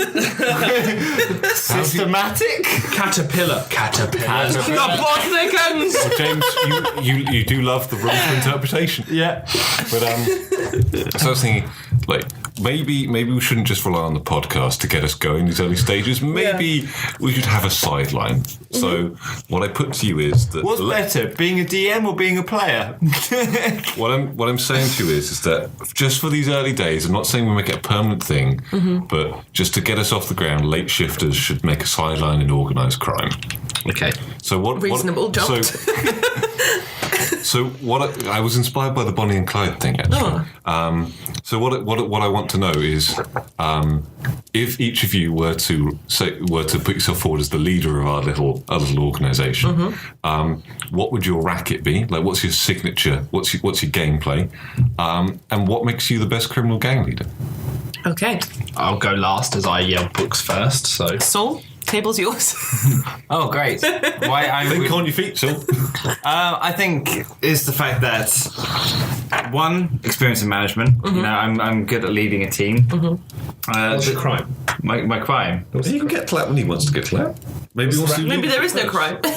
Yeah, crime. No, I thought the argument was why we He's become innocent. the, No But way. I also want to know, like, do you have a specific kind of, you know, do you want to be in smuggling, extortion, assassination, that kind of thing? Bootleg liquor. See, I think you Lick. Bootleg liquor. You want to buy some bootleg liquor for an extortion? I'll just go to shop, actually.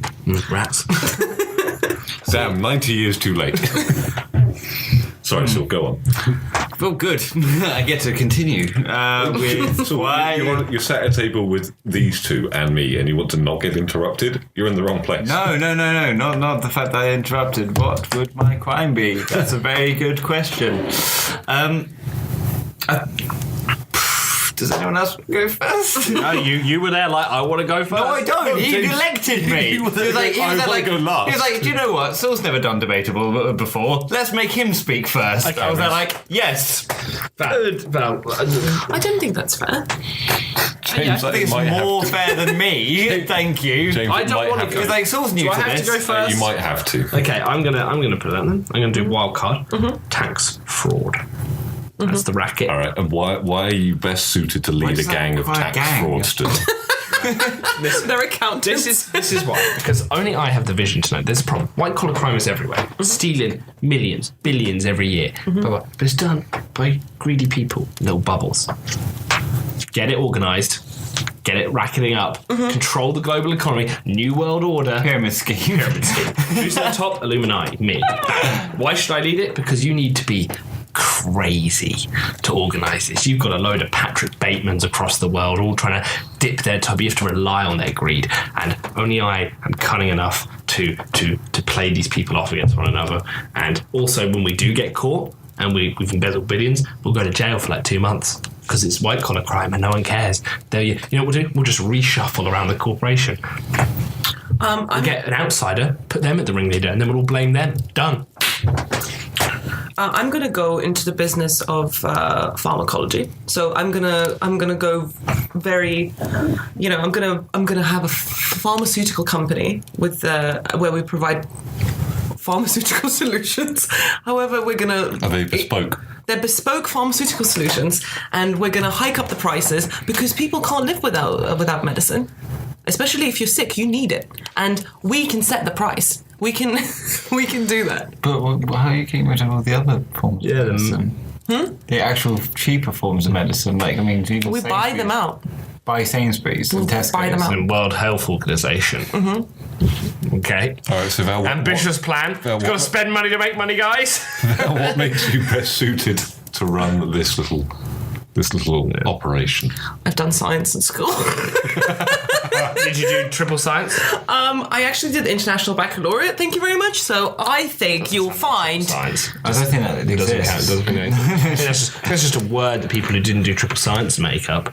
I'm a well-rounded individual. I'm saying, I'm your guy. I am a host. I'm World Health I am a Organization. great speaker. You can- I am able to argue a point that. An indefensible position. An indefensible position. And I think the world of pharmaceutical scandals, they're great. They get caught. Tax fraud doesn't. It's too boring.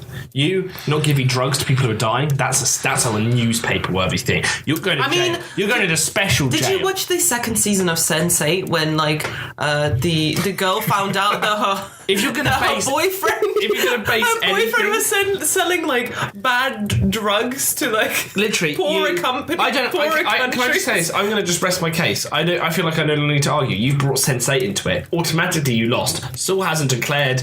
What But he it's said my yet. turn now. Yeah. So I will have my closing statement because Saul hasn't actually spoken yet. Go, Saul. Mine is smuggling, however, because my technique is that I'm going to be the head of a gang of middle-class white people because they will never be suspected of smuggling in anything, any contraband. We merely just say we were just travelling on our yacht, and then and all of us sound like we're from the south of England. And then, of course, the border patrol guy will go, "Yacht, you say?" Break his sniffer dog's neck for like sniffing at you. no, smell what? I didn't say Oh, what are you smoking then? guns. You're going to be a gun runner. Yes, I'm a gun runner. Can dogs smell guns? Yes. Yeah. Cool. Dogs can smell Solved. everything. I have decided dogs can smell guns. They can probably smell cordite. Like they've got better noses than us. No, They can I'm smell not, I'm not travelling bullets, just the guns Just themselves. guns, no ammunition. He's got another competing Yeah. business that only smuggles ammunition. Well, okay, You want the bullets? You come to me. so my whole thing is the fact that I don't get stopped in airports. Mm-hmm. With that beard, you don't get stopped in Okay, airports? okay. At the moment, I When was the last time you flew? huh? Where was the last time you flew? When and where was the last time you flew? Italy, September last year. Europe. No, man. Try flying Europe's back out on of edge. Asia. Like British Or passport. America, To- where yeah. the guns are made. All I'm saying is the fact that, like, I mean, you're slightly ethnic looking, so you're going to get stopped. What's an You prob- ethnic look? Just, you have genes. Not English. No. What I'm saying is the fact that also here's another technique, right? Yeah. If we're smuggling anything. Like liquids, what you do, right? You get a bunch of people with syringes and just say that you're diabetic. They don't check. I can guarantee you, they do not check your Now we're syringes. actually telling how to. This means no one's going to check me because I'm stealing from the stealers. I mean, they caught Jimmy Carr. No. Yes, they did. Jimmy Carr's a small fish compared to what I'm proposing, right? I'm going to take money off of the people who are embezzling already. These fraudulent Patrick Batemans and Bernie Madoffs. They've got no recourse. Yeah, they are already stealing, so when they see the money's gone, they're like, I can't do anything because then I have to go to police. You're being like a Robin Hood scenario. Yeah, I mean, obviously, I'm taking it for me. No giving to the poor. I'm just taking it for me. But I'm siphoning from the people who are stealing the most money in society and getting away with it, so they can't do anything to stop me until I've amassed such a fortune that I'll just change laws because I'm white collar. You're smuggling being white. I'm in court being white. I've got I'm in court being white and super rich. Like, there's nothing that can stop me. I might as well be a god at that point. Like, the law comes to me. I balk at the law. I'm like, have you seen my fortune illicitly stolen? They're like, not a good opening statement in court. But the point is, I'm stealing from people who aren't even going to report the crimes. And when they get caught for their embezzlement, I'll just detach, like the blood-sucking leech I am, and pretend I'll be there. A leech upon a leech. He'll be like, someone was stealing from me. And they'll be like, someone was stealing from you and you were stealing from everyone else. Right, send him to jail. They won't even hear his argument. They'll be like, there's a bigger white-collar criminal out there feasting on us. The apex predator. It's all collar. Yeah, all collar, all white. It's just a tube. See, whereas I'm quite classic. I'm like, we've been exploiting the poor for the longest time. Let's just continue that. It's clearly a very of the profitable Emperor business. Tiberius. What was your business idea- again? Pharmaceutical company. Oh yeah. In the words of the Emperor Tiberius, the idea. It's happening now. In the words of the Emperor Tiberius, the idea is to fleece the sheep, not skin it. You're taking from people who have nothing. I'm taking from people who have everything. They can't stop me because I'm leeching it off of them. Like you, and they're like, this poor village, we overcharged for drugs, we made £50. Whereas I'll be there like, I stole 50 million off this guy and he can't even tell anyone. Look at him sitting in there in his fancy mansion like, the apex leech has come for me. My fortune. How are you Is that going to be your name, the Apex Leech? How are you stealing it though? See, How are you hiking up? She just bought up Yeah, the no. But organisation. what I'm saying is the fact that for me, all it is just transportation and just assuming that because of how am I stealing it? Mr. Robot. Mr. Robot peeps. Mr. Robot people. Hackers who know. You're going to get in touch with 4chan. I'm going to be like, 4chan, help me build this presence. Yes, because I'm sure Who's they'll really 4chan? love white collar. Yeah, they will. They'll be Yes. like, they'll be like, The hacker 4chan. yeah. Oh, the An old one. Yeah. Listen, I am going to get them, and because this thing, they're an army. You just need a leader. And the lead, no one minds the leader gets the cream off the top. They're happy to be part of I it. think they would. Yes, I think they do. Yeah. No, they don't. Like, Yeah. people want to follow That's Julius why Caesar. Julius Caesar. You guys are going too Genghis Khan. complicated. Mine is literally just transportation. Yours for legal is goods. selling guns. That's pretty complicated. Yeah. No, it's not. All right, I'm doing it already. I've heard enough from each case. Surprisingly enough, I think Saul's is actually, you make a good point, yours is the most practical. Val, It's I'm okay, I'm sorry. happy to be out of the running. That's why I knew I made a mistake when I said pharmaceutical company. Like, it's the least glamorous of crime rackets there Entirely is. legitimate business. Yeah. I just want us to have jobs. I mean, Saul, if we were actually going to go into crime, I mean, God help us, but like yours is what I would go with. But seeing as it's an entirely fictional scenario, we're not criminals, believe me. I'm going to go with James's kind of Bond villain-esque scheme of stealing from Was it the billionaires. outfit that sold you on it? White collar. just like a meter long white collar. Yeah, rather than the turn around like hello Mr. Bond, it's like just my hands coming up and like parting the mega collar and being like hello Mr. Bond, like folding it down so it's then like a cape and being like I see you've caught me, like walking You through my perpetually lair. smell of starch because your collar's so big. No, they kind of like who could be the white collar and that's my villain name now, better than the Apex Leech. The white collar is that strike again. Who could it be? This guy keeps coming in and asking me to dry clean like 50 collar cape things. It could be him. No, we can't just arrest people because they have a fabulous sense of dress. Yeah, sure, let's say it's the dress sense that swung it for me. I need to stop giving people like winning arguments. I'm just saying, like, it's not like I came up with these. They've been in there in the prep for about a week. Mm-hmm. There was prep time. We were meant to look at those. I thought we weren't meant to look at those. No, I thought we. I didn't look at them either. Why are you guys Yes, being- you did. I read them and then I was like, okay, back to doing. Okay, but you didn't prepare. And I like prepare. I read That's why them. I'm saying, look at them and go, what were they I up? didn't read. I'm the least educated. No, I'm just saying the fact that it was our dumping ground of information. Yeah, So I don't expect me to start doing another segment and then you be like, oh yeah, I've heard this one. surprisingly enough, 2 wins for James when it comes to arguing about stuff. But mine was the most practical. You guys need to up your game if we do this next week. oh my god. bloody game. I feel like for first time, It wasn't. It wasn't You the, participated. Yeah, it wasn't the rookie season he expected. You're like that kid who goes from go-kart to Formula One. No, well, they're like- basically, no.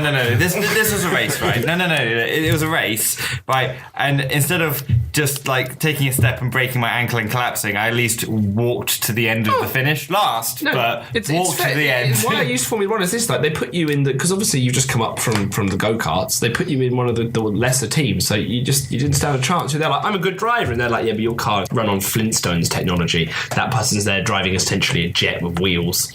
Sorry, which is why I think Formula One's a bit sometimes. That's great. I'm glad that we managed to sneak in your opinion of Formula One. It's unfair. You rest your case. Next debatable topic is our Formula One unfair? Yes. Well, okay, moving on. Right, so now my turn. It's going to be creepypasta stories. Okay. Now, I've been doing my research. I've got some good ones. What are creepypastas for people who don't know what they are? Well, yeah, so it's generic horror stories that aren't published and just given to the internet to Do with it, to be please. rated very highly out of a 10-star situation for what essentially is appalling writing, and it's Okay. great. Well, you're doing a dramatic reading for us then. Oh, yes. I mean, as dramatic... Oh yes. Churchill yes. the dog. Oh, yes, as dramatic as I can without laughing. Right, set the scene. Right, so this one is called Instant Messaging. Terrifying. I know. To be fair, that's probably what start. Like, you know when you get a message and you're like, oh god. And like WhatsApp, when you've already opened it and you're like, no, I have to respond. Like that anxiety, that's probably the equivalent of like modern day horror for me. I'm like, oh, no, I've read it. No, this is BBM. No, it's not. Right. It all started on the 14th night of March, the night of my parents' 20th wedding anniversary. Oh, congratulations. Thank you. Yeah, I'm happy for them. It was a wonderful sunny day, if memory serves. Surprisingly warm for before the beginning of spring. The beautiful weather was perfect for the atmosphere of the day. For the beginning of spring. Yes. Being married for 20 years is obviously a momentous occasion, so my parents booked a table from our favourite Italian restaurant. From our favourite Italian restaurant? Yes, or it's a kids? family thing. I like to imagine that this couple came in like, seeing as it's such a beautiful sunny day in the middle of winter, it's not spring yet. Can we eat outside at this like poor restaurant? But we closed it off. I mean, it's the winter. Like usually it's raining and cold. They said Like, it's March. no, he said before spring. No, yes, It's March. 14th day of March. That's fine. 14th day of March, yes. It says beginning of spring, before the beginning of spring. Before, yeah, James, which March is the beginning of James, spring. you've assumed an English setting. Ah, yeah, I have. It's the internet. We could be talking about Spain. Yeah. Of course, this was a formal occasion, so I had my best suit on. It was 5:33. And I was just straightening my tie when my phone went off. I'd receive a message. That's strange, I thought. That never happened. I don't have any friends. Why would someone message me? Is it Vodafone again? Oh, it's Domino's Pizza. We miss you.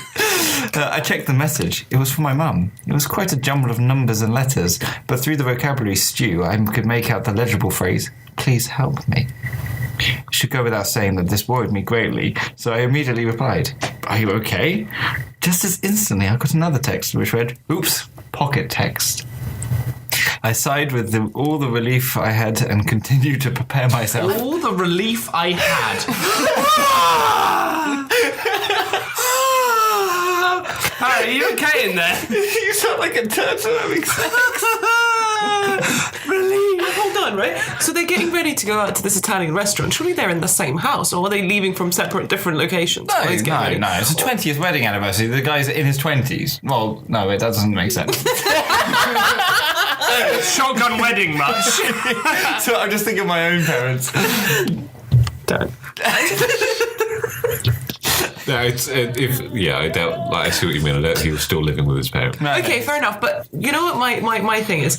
So back in the day when you used to message on like a Nokia phone, it would make sense that sometimes you get a jumble of numbers. Nowadays, when we've got smartphones, it's so difficult to like screw up and just send numbers. Letters and numbers, because you have to push the button at the bottom to get the numbers. And then Exactly. autocorrect will just come in there and be like, "Oh, you said asterisk asterisk squiggle, but what you actually meant was Please help me.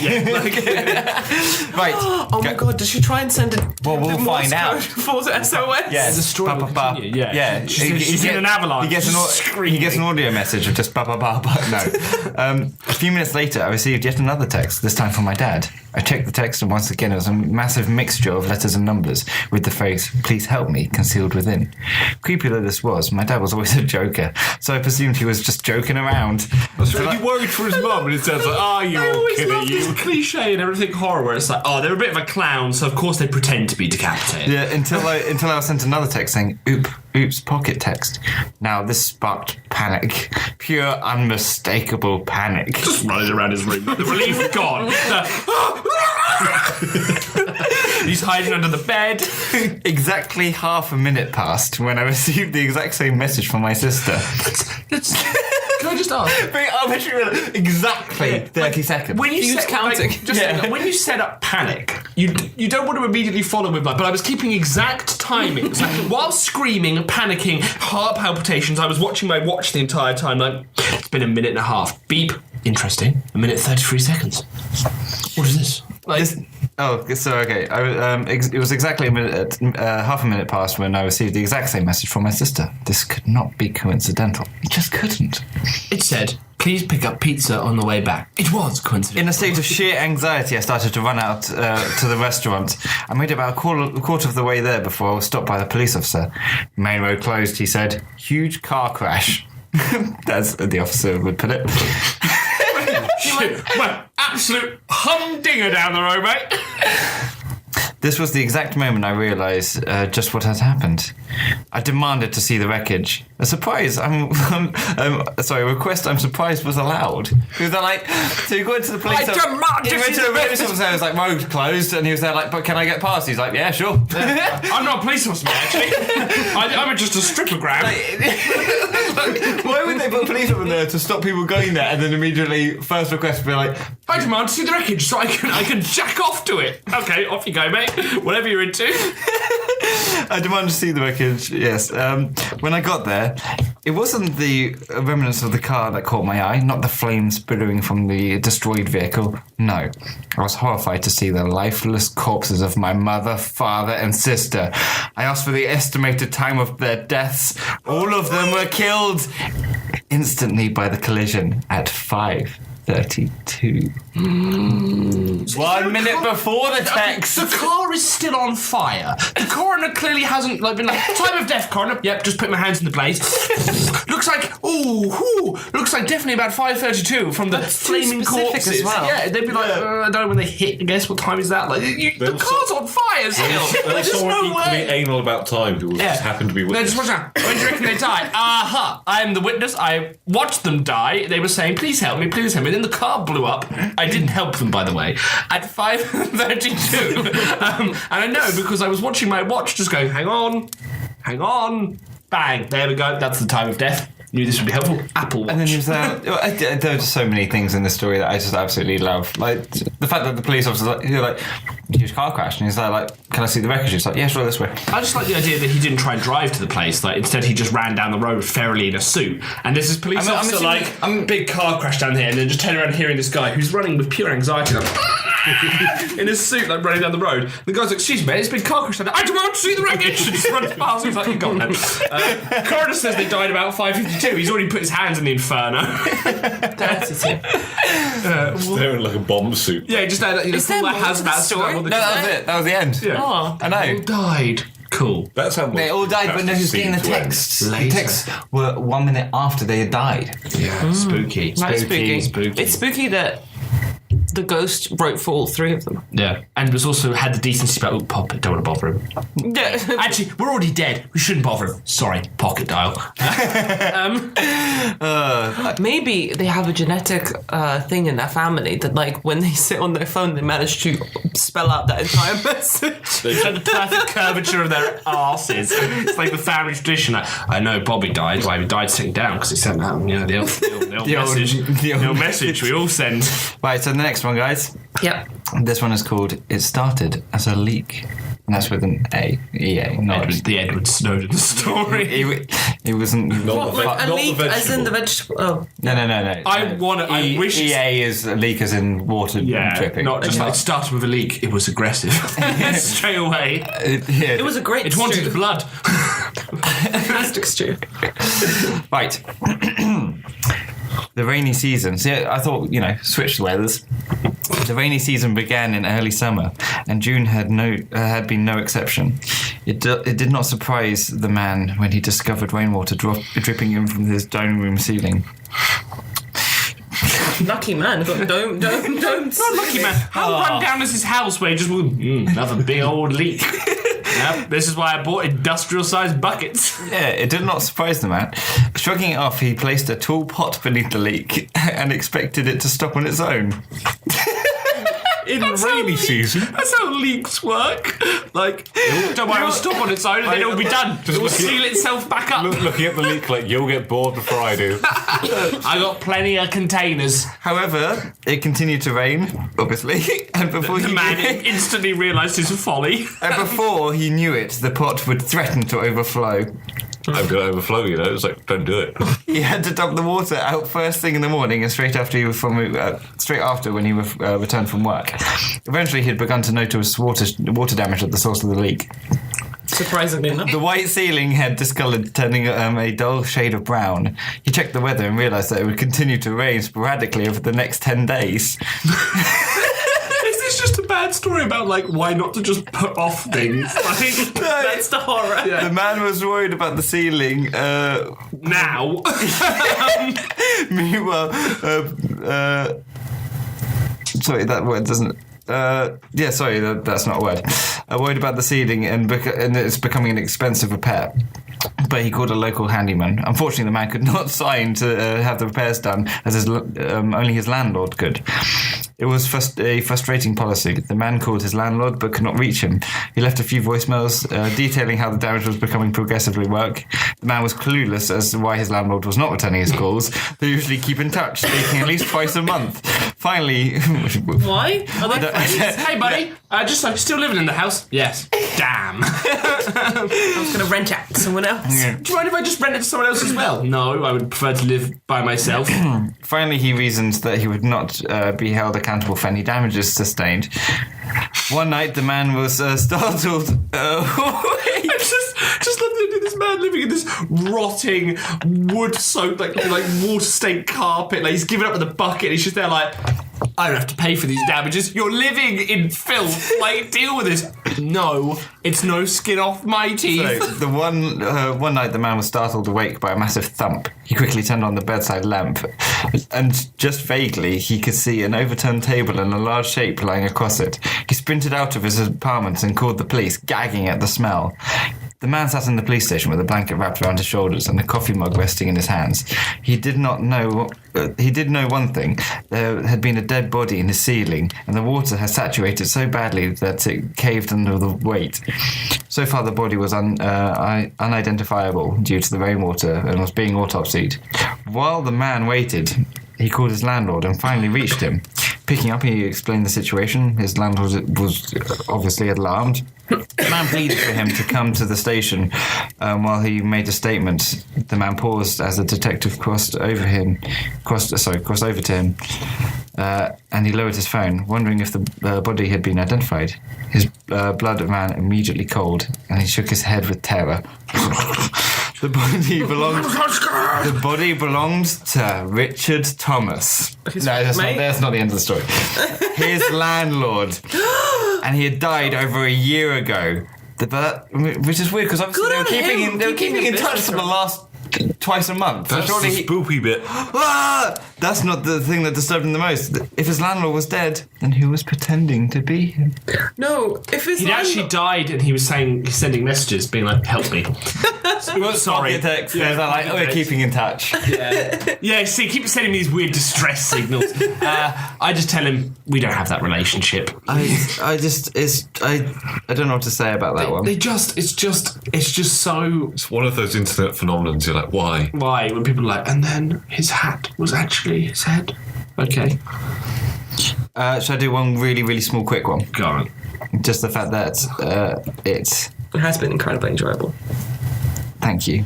These were the best. They all seem to have the same kind of twist. Yeah, which is like that was already dead. This one has one of my favourite lines in any writing I've ever read. So this is called The Wanderers. Since the atmosphere changed, the land dried up, farming became basically impossible and people were starving. Andrea held the bundle tightly, racing deep into the house to hide it. She could hear the footsteps outside, the telltale crunch of the arid landscape. They were getting closer. The Wanderers. The Wanderers traversed the land looking for food.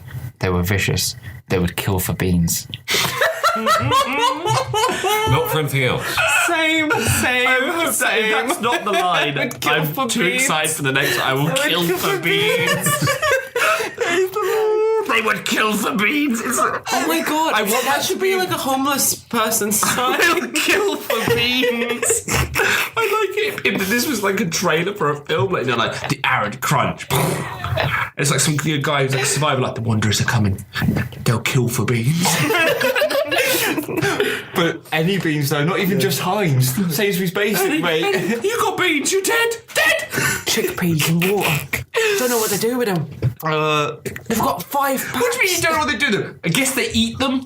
That would make sense, actually. Everyone's starving. I make finger paintings with them. They bury him. Andrea, okay.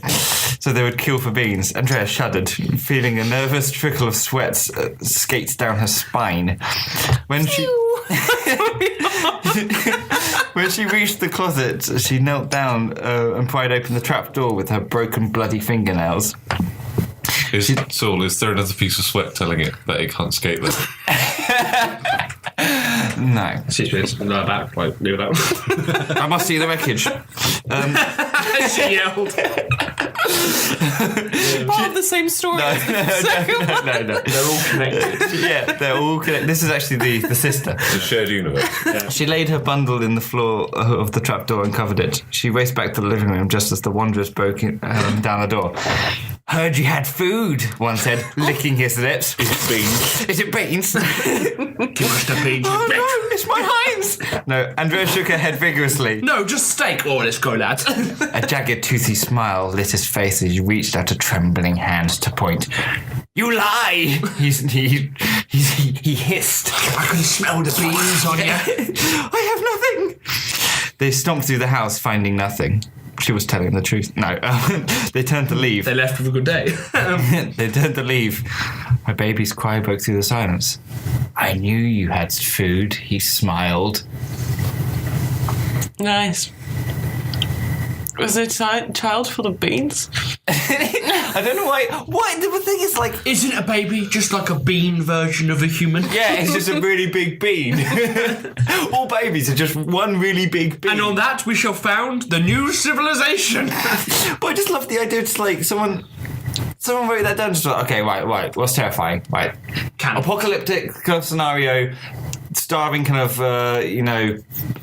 barbaric people trying to kill people and eat them, especially like babies and things like that. But what's the sentence that I should add into this story to really, really put the point across that they're really vicious? Not the fact that, jagged teeth or trying to kill and eat a baby, but no, for the fact that they would kill for beans. For beans. Can I point out also, like, whoever sat there was like, you know what we need? We need an apocalyptic society where there's no food, so they've resorted to, and you're like, is it going to be cannibalism? Has it been done before? No, yes. Beans. Yeah. Well, I would have preferred it if he was like, I had a can of beans and they killed me for it. That should have been the ending. Well, they should have been like, you know what? We have one rule. We kill for beans. We have it tattooed on our chest. Kill for beans. Like, I found your beans. Yeah, the beans let out a cry. Like, I knew you had beans.